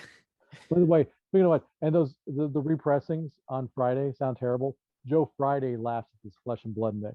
Like that's how yeah. bad it is. That's how bad it is. Yeah, it's unfortunate because it's really the last Poison album I wanted on vinyl along with the first two. But you know, whatever. I'll eventually get another one. Like I said, if it's a reissue or if it's an original, I'll eventually get it. Mm. So we've talked about it.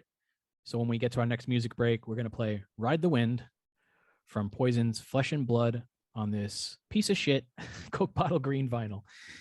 So let's move on, and we'll be a little more positive with this next one. And the next one coming up here is Tesla with Mechanical Resonance, their debut. And as you see, by the same company, Culture Factory. And this one is on blue vinyl. So this one was also originally announced, I believe, during one of the Record Store Day drops Mm-hmm. from 2021, and was also pushed back. So this one is far better than the Poison reissue of Flesh and Blood, but there are some moments where, again, so it's a bit of a quiet press because you know you're pressing a lot of music onto one LP. So some moments where you hear a little bit of popping and cracking, but again, not nearly as bad as the Poison record.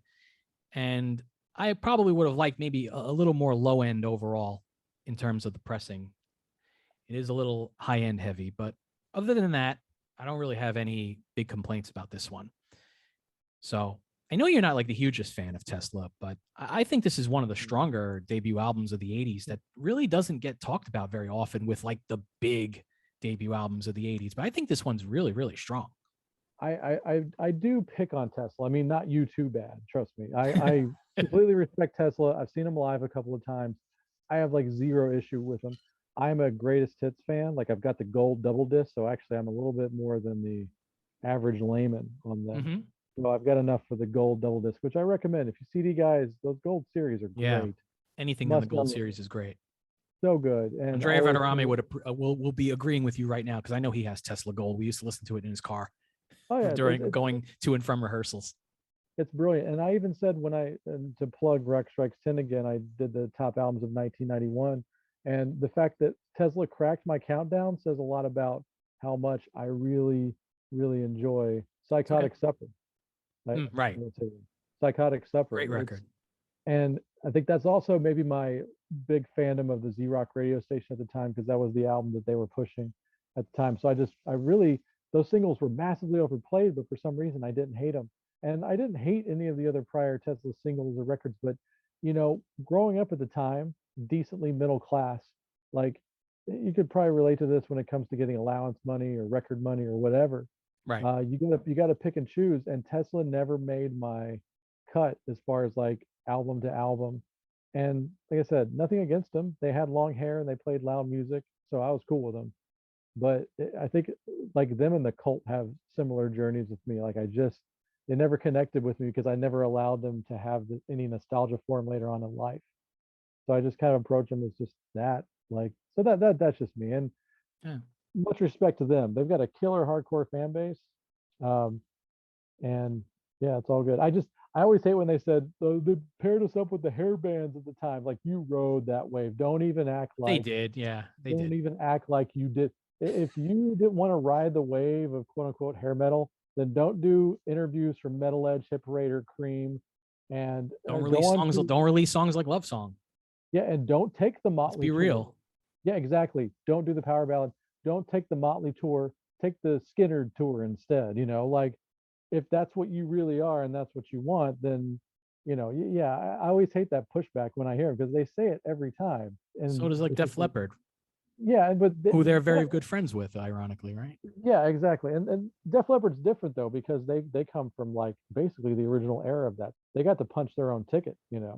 I it's kind of funny when they say a lot of bands sound like us because they did, honestly. They have the luxury of saying that because they were one of the first bands that really did that. At least from that era, from the early 80s.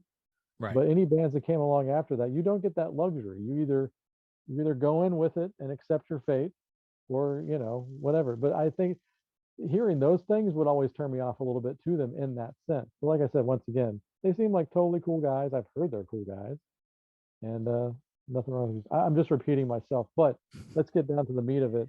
Yeah. Yeah. And the only other fun thing I could say about Mechanical Resonance as an observer is I know they toured with Roth on Eat 'Em and Smile for this record, if I'm not mistaken. So good for them. Cool. I do have a little tie-in to a record we talked about earlier. Okay. Troy Luccketta, the drummer of Tesla, he was in a band with Eric Martin from Mr. Big in the early 80s. I don't remember the band or if it was Eric Martin solo. Eric Martin solo. Yeah. Okay. Yeah. I do clearly remember seeing a record. I think somebody posted it up a long while back on one of the vinyl groups that I used to be in. And that's when I first discovered it. So we have a little tie in there. And it was probably from like the early 80s, like 82, 83, if I'm not mistaken.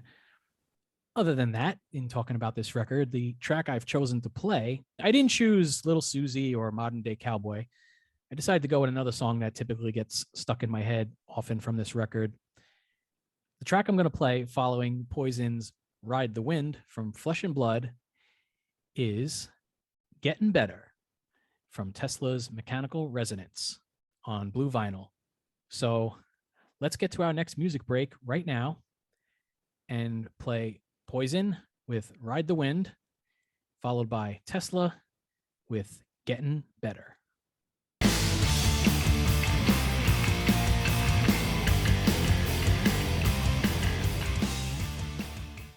All right, we're back once again.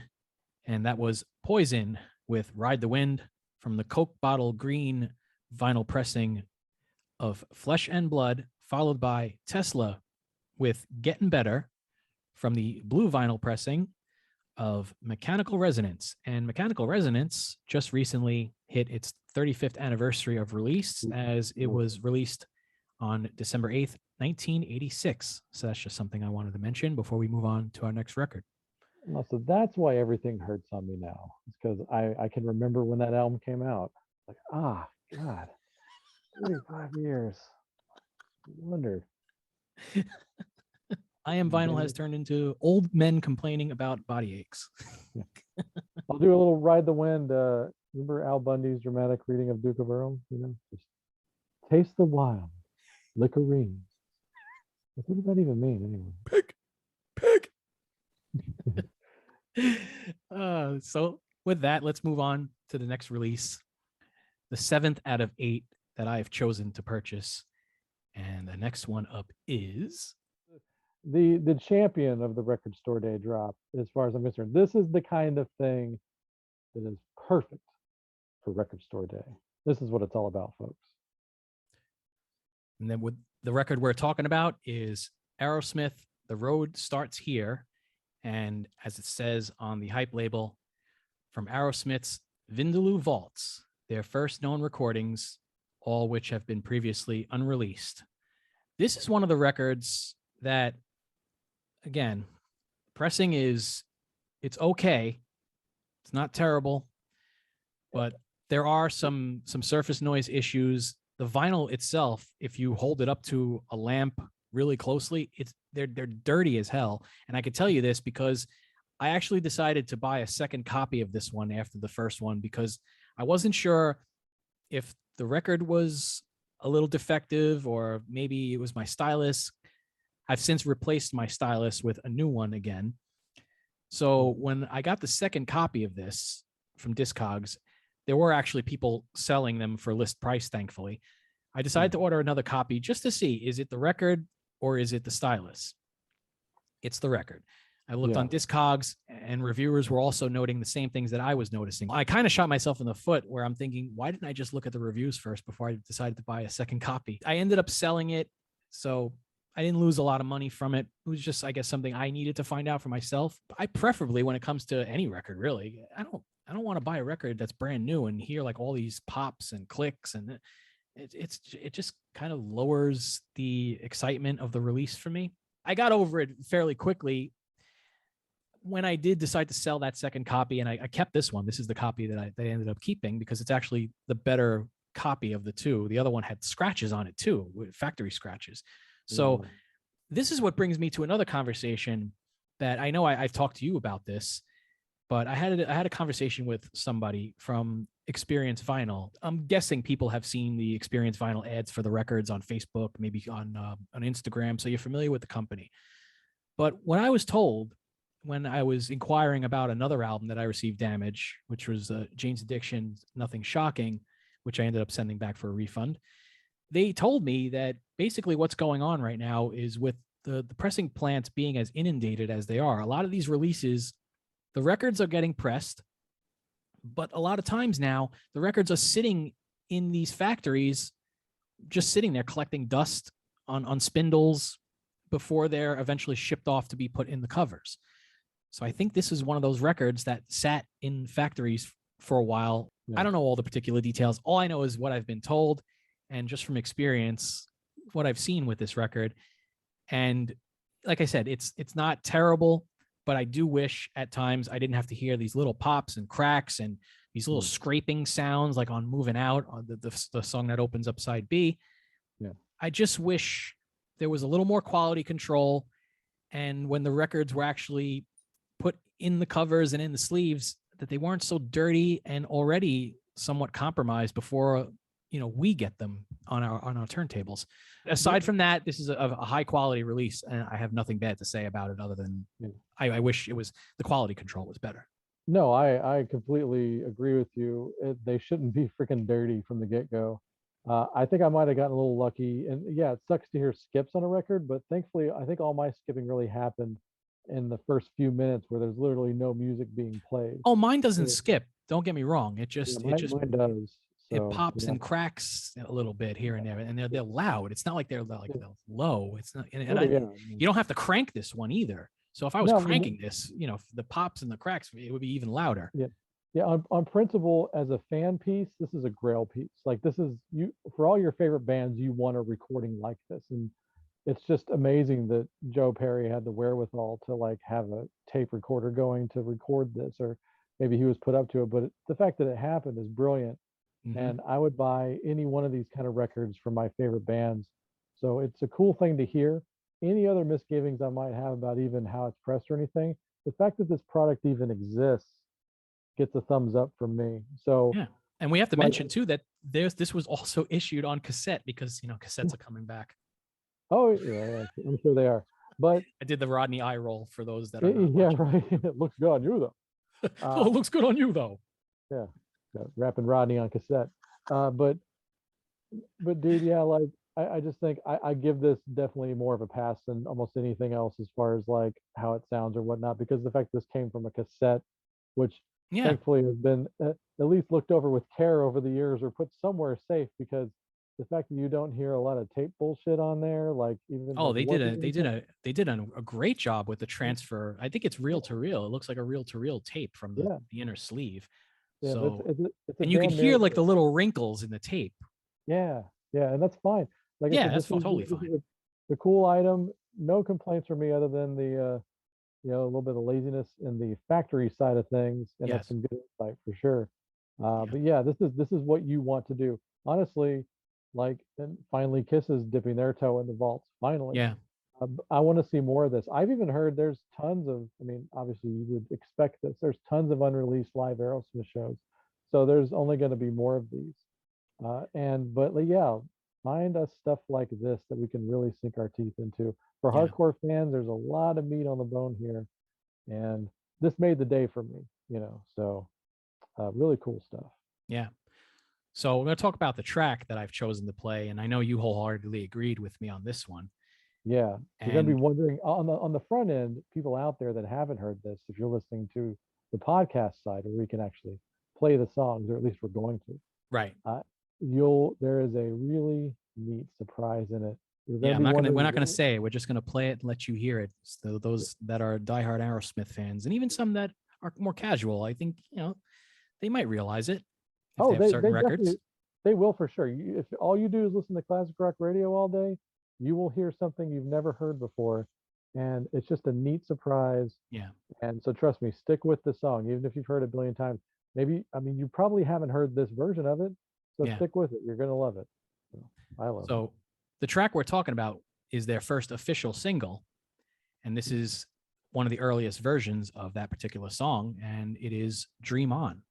So that is the track we're going to play from Aerosmith. The Road Starts Here. HEAR, not H. That's right. Yes, we have to point out it is HEAR, not HERE. Yeah. Before we do that, and before we play that song, and as I said earlier, this is a pressing that is limited to 10,000 copies. So good chance that if you check your local record stores right now, there may still be copies available. So definitely recommended, even though I did mention some of those little issues. This is very timely, actually. I tweeted at Aerosmith last night. I'm finally getting into Twitter. I'm finally joining this last decade. But I tweeted at Aerosmith and at MTV to get their shit together and finally put Unplugged out. That's an official release. Yeah, what the hell's taking so long? I need a box set option of like vinyl, CD, DVD, Blu-ray. Talk about a record store day release. Aerosmith Unplugged. I think, I mean, obviously it's good enough to be a normal pressing, but so be it if they have to do it that way. Like the fact that has never existed ever, like as an official release, is criminal, because it's easily in the top 3 Unplugged shows of all time. They're so good that night, so on, and all their songs were perfectly catered to the show. It's the first great Unplugged, honestly, if you ask me, because it's early on in the series. Kiss had a real tough time negotiating with MTV to get their Unplugged to be released commercially. I can only imagine what they would have to deal with Aerosmith, bigger band, bigger dollars. All those songs, the songs they chose to play, whatever MTV gets out of any of that. Yeah, but they just need to make it happen, because even if they take it as a loss, it'd be great fan service. But that show in full on vinyl, on Blu-ray, would look gorgeous. Even off the TV transfer, those shows were filmed so well. They basically filmed them all cinematically, so Blu-ray would look excellent. I think there's a good chance Pearl Jam set finally got out there. Yeah, commercially, and it was a record store day release too. Yeah, exactly. But yeah, these things need to happen. I just don't understand why everybody's sitting around, not doing it. So I just kind of got upset with it. I'm kind of taking inventory of my stuff. So I was really just getting into like, okay, what do I not have that I need? So like kind of making a checklist. And it's always been a thing that's bothered me looking at my Aerosmith product. I literally get upset almost looking at my Aerosmith CDs and vinyl and being like, it should say Unplugged right here between Pump and Get a Grip. It really should. And it's a total missed opportunity that they have to make up for at some point. You're right. Yeah. So that's all. That's my thing on it. Make it happen. Or I even said make it. Let's see who gets that reference. So another tie into Aerosmith, folks. So let's move on to my last pick. And that one is and here's the big payoff to our tease earlier. The band with the last hard rock ballad to majorly hit radio. As far as I've even done some of that research myself. Also heard it from the horse's mouth. Jason Bieler on I believe it was on Talking Metal. He was like, "Yep, it's our fault."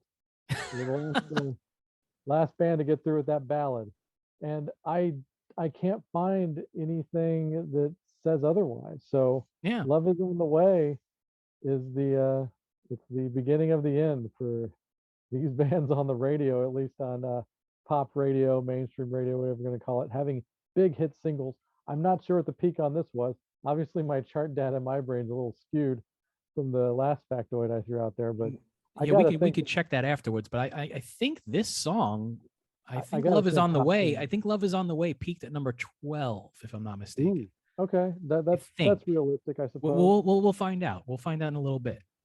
I definitely put them more in the extreme side of things. Is it God? Did they deserve so much better? Oh, for sure. Yeah. I mean, I was a fan from their first record. Ooh, And I even thought, and again, I joked around about this on my post of this record. I thought there were some songs on that first record that could have been potential hits. At yeah, least maybe not top 40, but it could have broken them a little bit. And that first record could have sold a lot more than it did. But again, yeah. I joked around and said, what the fuck do I know? Because Love Is on the Way is the song that becomes the big hit for them. And it basically, again, it kind of ruined their career because they were never the same again after that. And it's weird because that song is fine as a Saigon Kick song. Yeah, it's not a terrible song. They're you can tell their influence and their taste and the way they perform, the way they speak and talk about different bands in interviews. Like those guys have a vast palette of taste. So that song makes total sense. I just think the label didn't want to do anything with them, and I always say they don't have the payola in place. There's some undeniable stuff that could have at least made it onto heavy rotation on like Headbangers Ball and gotten even much more credibility in that particular bubble of fandom. But I think they just never had big plans for them. I feel like this was one of those bands that had buzz and got signed off of the buzz. Exactly. And Yeah. but you hear a song like Love Is on the Way, and that was probably something that got heard or overheard in some meeting or whatever. And it didn't matter who did that song, they were gonna have success with it.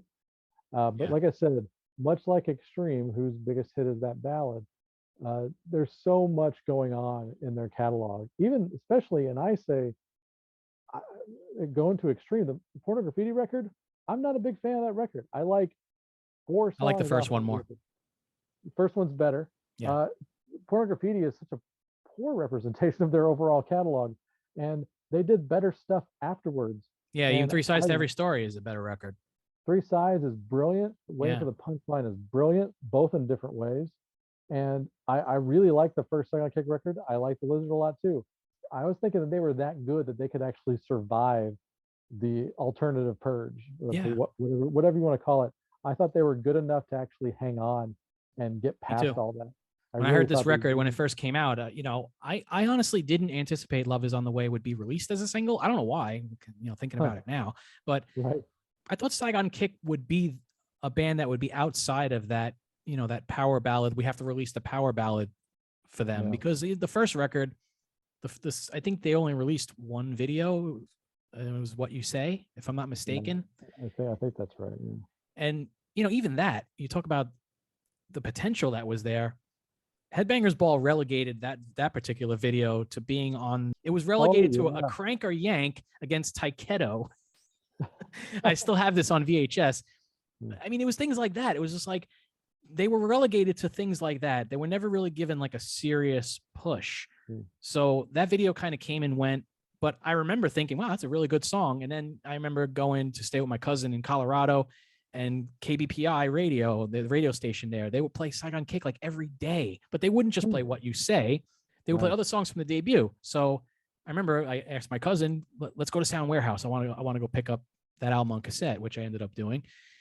So cut to when this record comes out. And again, for those that are not watching on YouTube, we're talking about Saigon Kick's second album, The Lizard. And this is on Reptilian Green marble vinyl, limited to 2,500 copies, and it was issued by Real Gone Music.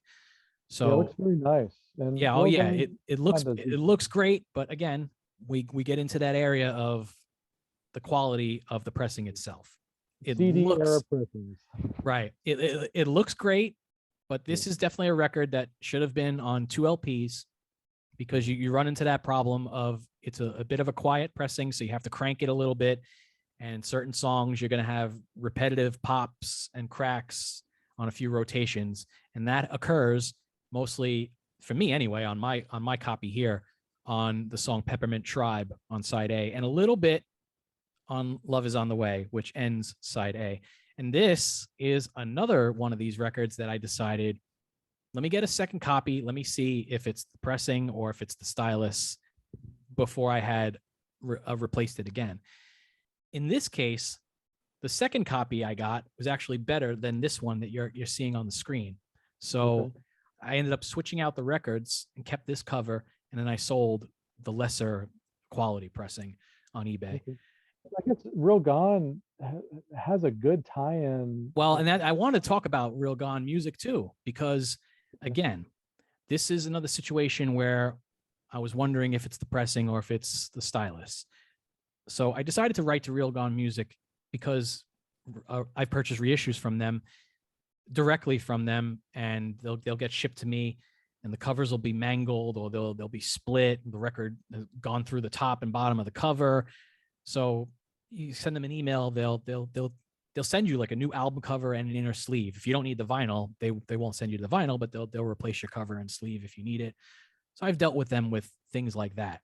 Well, that's good to know. Yeah, they're good when it comes to that. Now, this is where I have a problem. I looked at the reviews for this record on Discogs. I sent them a letter and I asked them if I picked up this record in a store and it's defective. Obviously, I know it's limited, but if the record's defective, I can't exchange it. So would you have any extra copies around that you purposely had pressed just in case of any issues like this? And the short answer I got is we don't have any replacement copies. But having delved in and looked at Discogs reviews by other people who purchased it, I did see that others were of the same mind as me, and they contacted Real Gone Music for the same reasons. And they were told that they've basically realized it was not 100% well done. So they acknowledged it. They also said, well, it's a long record being pressed on one LP. So yeah, what do you want, man? But this is the one that kills me. The test pressings were good. Test pressings are on black vinyl.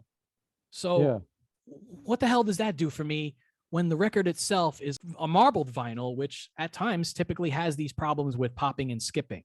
What does that do for me if the test pressings were good?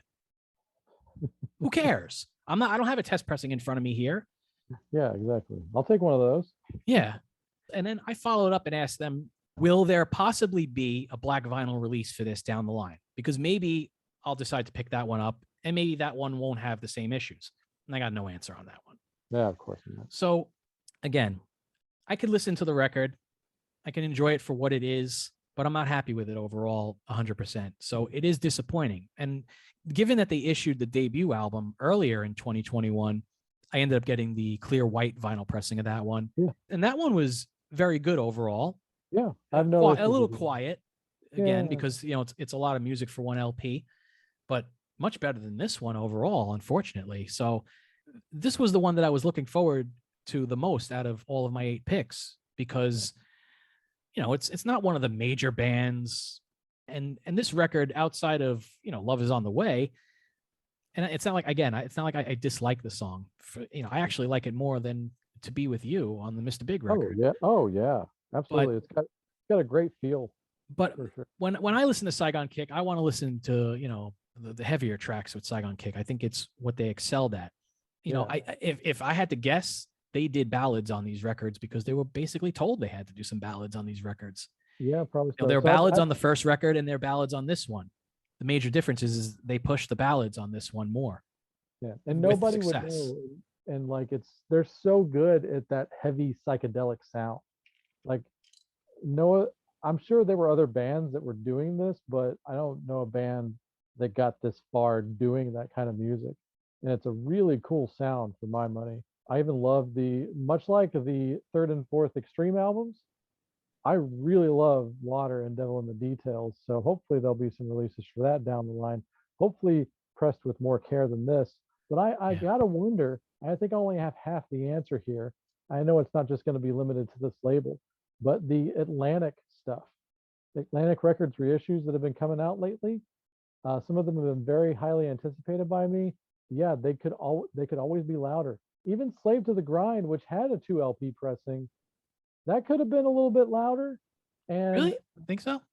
Yeah, maybe I just want it to be like one of the loudest records I own because it's just that kind of a record. But it's not horrible. they didn't do a good job with Donna Spin the Night as far as it being as loud as it could have been, because that thing really needs the crunch as well. And I believe that's a Real Gone license from Atlantic. So I wonder, man, like, is it all just coming out of that same factory? I don't know, but they gotta, Good question. or just the way that they're making the plates for those records, they gotta do something. And I think one of the best sounding record store day drops in the last few years, if you're talking just heavy ass loud sound quality without it being like loud, stupid loud, was Ace Frehley's Trouble Walking. That was a good one. That was pressed on 45 RPM. yeah, 2 That LP, helped. 45 RPM. So I'll take that every time if it means getting a good sound. Yeah. And this I would have, stuff and is deserve it. Real Gone Music, I think they even mentioned on one of their responses to one of these people that asked them the same questions. They said, if we would have made this a double album, it would have been more expensive. I would have paid more money. I would have paid like $39.99 for this if it was a double album, because I like the record that much overall. Yeah. So again, it is a shame. Well, I didn't get the pressings in this case that I really hoped and anticipated months before these came out. So I'm going to say that this batch of Record Store Day releases was probably the worst overall of 2021 and in quite some time, really. Yeah, I don't think you're wrong about that. Before we get off Saigon Kick, by the way, I did want to plug Jason Bieler's solo album that came out last year in 2021. Jason Oh, Bieler yeah, I got to hear that. And the Baron von Bielski Orchestra, Songs for the Apocalypse. I mentioned how much of a fan I am of Water and Devil in the Details. If you're a fan of those records in particular, get this. There's a lot of like that dark carnival Danny Elfman kind of thing going on. And even just on the surface of the cover kind of tells that story. So you hear some of that influence in there. But if you know anything about Jason, by the way, Jason's a killer human. He's awesome. I have listened to some of his interviews. I do find him to be very personable. Like if you met him just at random, he would probably be very cool, and he would spend the time to answer your questions. Seems like that type of guy. Really cool and humble, regular ass guy, and he's great. And this album is really good. If you enjoyed Saigon Kick in the past and you heard that whole record Lizard and loved it, you will really dig what he's been doing. His voice hasn't aged a day. That's good. Good stuff. So yeah, I mean, we should also mention that I did put my CD out, but it is available on vinyl, and actually my vinyl copy is on order. That's how much I like it, that I doubled down on this record. So there you go. There's my old plug for Jason. He deserves it. We were talking about it earlier. Where did Love Is on the Way peak on the Billboard Hot 100? And I was correct in that it peaked at number 12. So that is one thing that I just wanted to mention. And also, before we get off of Saigon Kick, the interesting thing is they had their biggest hit at this point. And then what ends up happening? Vocalist Matt Kramer leaves the band. And then they release their third record, Water, and Jason Bieler ends up fronting the band. And I think at that point they're a trio, right? Yeah, I mean, in all essence, as far as I know, that was the case. I think they did get somebody to tour with them, and I think they toured with Dream Theater or something during the Lizard too, and like Dream Theater was opening for them. That's the only thing I really remember about that time as it concerns them, because unfortunately I never got to see him live. I would just go see Jason on his own at this point, but if Saigon ever gets back together, I'll be in line for that one. Well, I do want to mention, shout out to our friend Joe Royland, because he happened to mention to me that he found out that there will indeed be a vinyl press of Water released by Real Gone Music. So we're going to have that down the line sometime. Maybe it'll be another Record Store Day release. I don't see why they would make it a Record Store Day release. It wasn't really a big record. It didn't really sell. It wasn't a big record, so it makes sense to put it out on Record Store Day. That's like if they're going to tout Bump Ahead by Mr. Big as one of the next. Yeah, there you go. Good comparison. Not for nothing, good record, but it makes sense that you. You're probably right. It probably would make for a good Record Store Day release, even though it wasn't like a huge record. But it goes back to what you said before. Record Store Day is made for releases like this. I think I've just gotten so used to now, we're seeing these albums that were big, at least for a time anyway, that are being reissued or issued for the first time on vinyl as part of Record Store Day. It's just weird that Flesh and Blood was only dropped outside of America, if I'm not mistaken. Yeah, And well, that's like the most popular album of all of those that we mentioned. yeah, and I forgot to mention too about the Tesla Mechanical Resonance and the Poison Flesh and Blood pressings. Those were originally on the U.S. Record Store Day list Yeah. for Black Friday, and then they were taken Yeah. off. So Yeah. I ended up finding out that they were released the day after Record Store Day when I saw someone overseas post up their copies on Instagram. That's when I went to Discogs and ended up placing my orders for both. So that's something else that we should mention. That But pretty much confirms that they were pressed overseas. I mean, yeah, like, yeah, yeah, they no way definitely were. weren't. So the last thing I'll say about the Saigon Kick record is that while it's not the 30th anniversary yet, the record was released on May 18th, 1992. So we are approaching the 30th anniversary Yeah. of the release of that record. So they Should've released put it a out really little quick. ahead of time, but Well, nowadays people are promising anniversaries and they come out the year after now. So they yeah, got no, ahead of that's it true. anyway. We are seeing some anniversary records coming out well after the fact because of just what's going on right now. Mhm. So let's go to our final music segment and we'll play the last two tracks for the show here. And starting with Aerosmith from The Road Starts Here. We're going to play the second to last track on side B. And as we mentioned, that song is Dream On. And the song I've chosen to play from Saigon Kick, The Lizard, on Reptilian Green marbled vinyl is the first song I actually heard from the record when it was played here locally on one of our college radio stations, 89.5 WSOU. And that song is called Hostile Youth. So let's play those two tracks right fucking now. Shout out to Steve Martin, Planes, Trains, and Automobiles.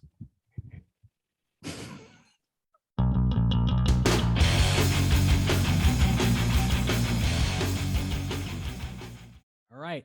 That was Aerosmith with Dream On from The Road Starts Here, followed by Saigon Kick with Hostile Youth. So for all the Aerosmith fans that are listening, we hope you enjoyed that little ending there on Dream On, which for fans like me that have been listening to an album like Toys in the Attic for so many years, it is my favorite Aerosmith record of all time. When I heard the very end of that version of Dream On and heard that it's basically You See Me Crying for the most part, Oh yeah. I was pretty shocked by that. I had no idea because, you know, when I listened to You See Me Crying all these years, it has like that same rhythmic pattern as Dream On. So you automatically think of Dream On when you're listening to it. But I had Yeah. no idea that at some point they were basically one song. So I thought that was very cool. And again, it goes to what you're saying before about releases like this. These are the type of things that we need more of. Yeah. So And it's neat to hear that. Plus, it almost made me realize that if Dream On hadn't been re-released as a single back when Aerosmith started getting hot, I believe the label pushed out Dream On like in 75, 76 or something. yes. So right around the time the cycle for Toys in the Attic was ending, I could be wrong on this time-wise, but I feel like You See Me Crying would have been a big hit single for them, but like it was always about Dream On in a sense. Like Yeah. they knew that it was on a record that didn't sell, so they never really gave up on the song. So there might have been that whole plan in the back of their mind to get it out again at some point, and that's probably what kept You See Me Crying from being a single and or a big hit, which obviously the potential's there. I Oh, for mean, sure. Yeah. those two great closers in a row, the fact that they can pull off a ballad in a closer has always been a really neat thing. When it's done right, that one and Home Again, Home Tonight, excuse me.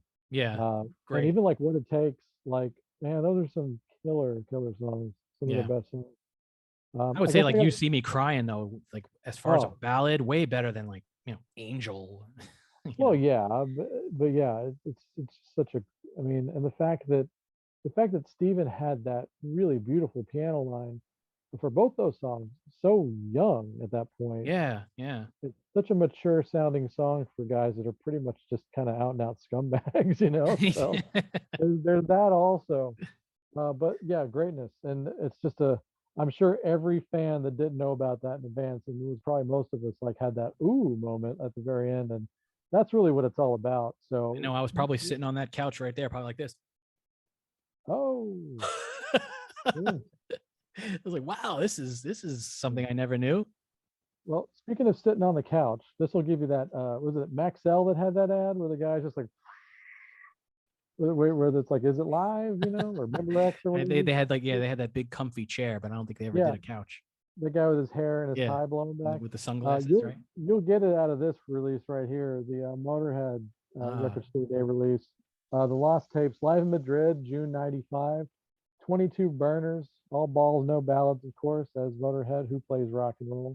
And the really neat thing about this, first of all, killer sound quality. I mean, this could have been a soundboard, but if it was, they cleaned it up really well.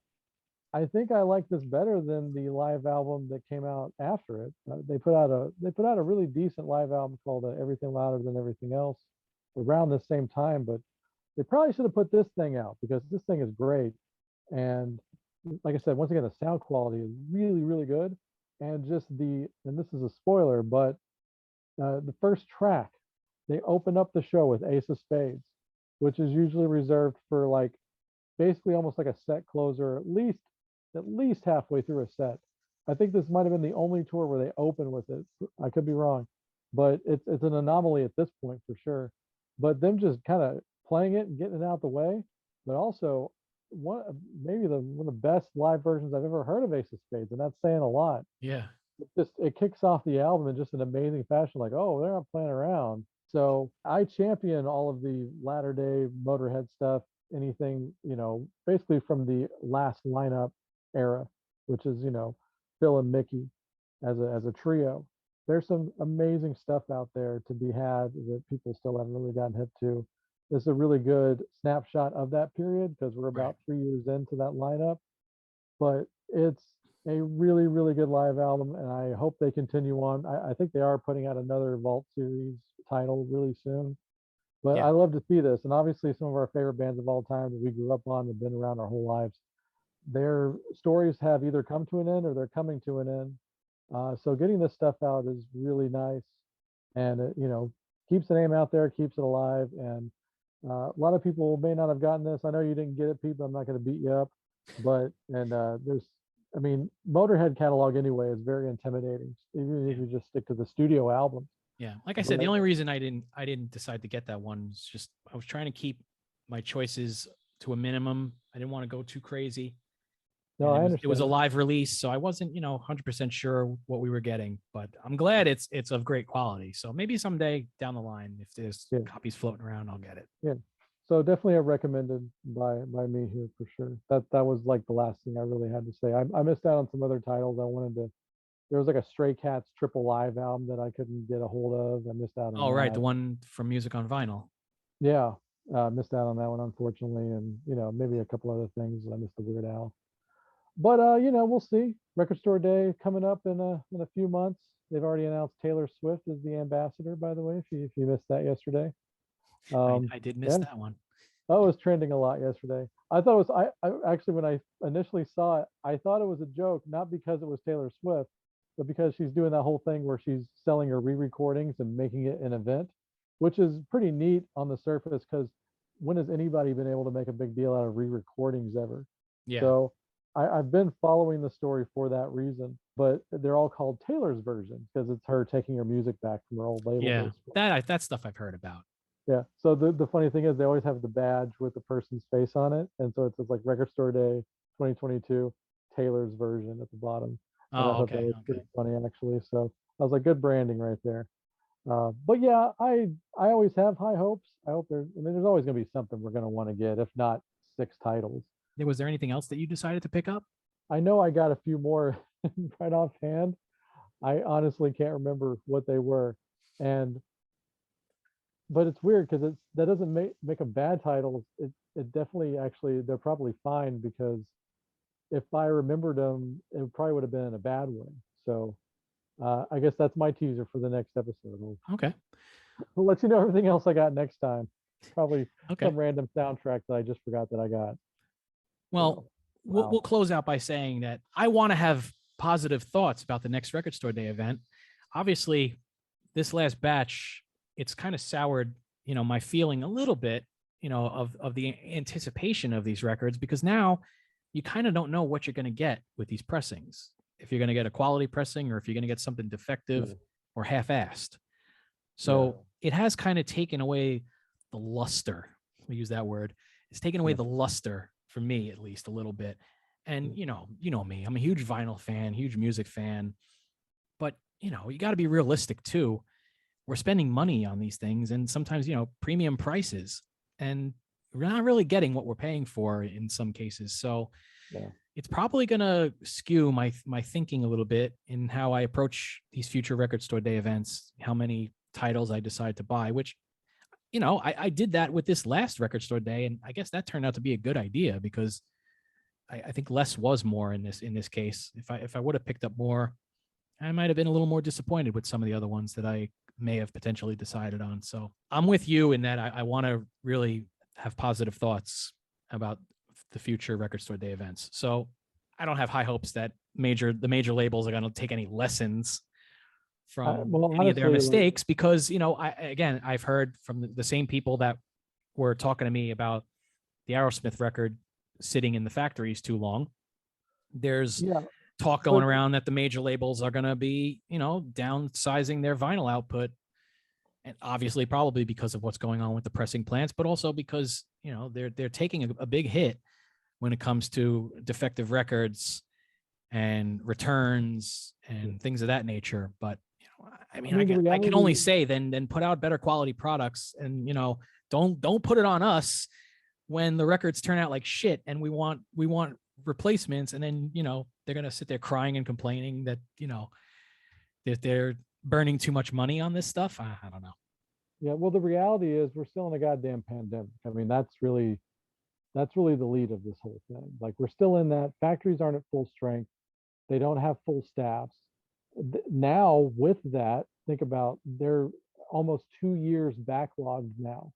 As far as the fact that, I've talked about Target a couple of times on here, and people might vilify Target, but you should at least in a normal world that isn't in a pandemic, you should be able to walk into Target today, and yes, you will be able to buy the new Adele and Taylor version.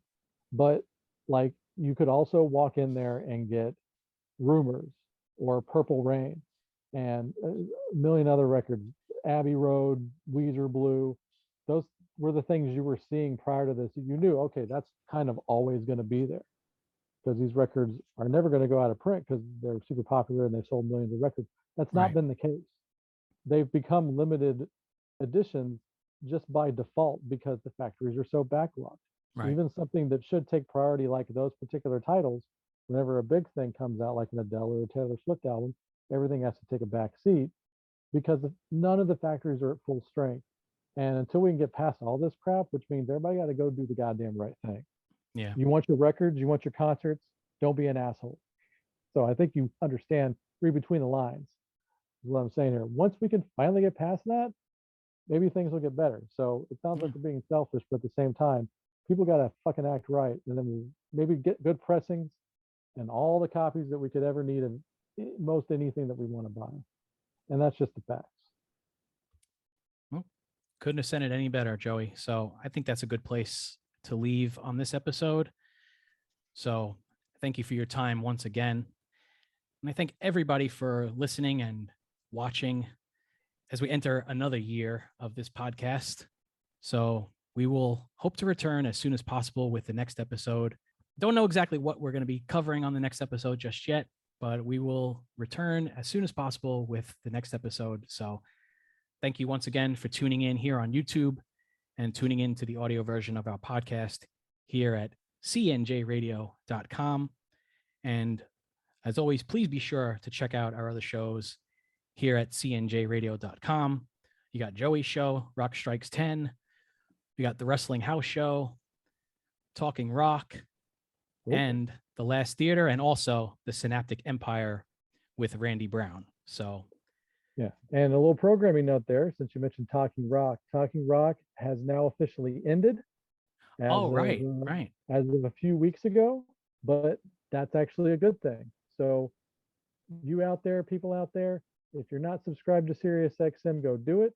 our brother Mark Striegel Yeah. has a job now at Sirius XM. Yeah. Spin Congratulations to records. Mark on that, by the way. Couldn't happen to a nicer guy. He's a good brother. Yeah, he's on there. He's on Ozzy's Boneyard, and I think he'll be doing some stuff on Hair Nation. But if you have the Sirius, this is my commercial. But I'm going to do it here.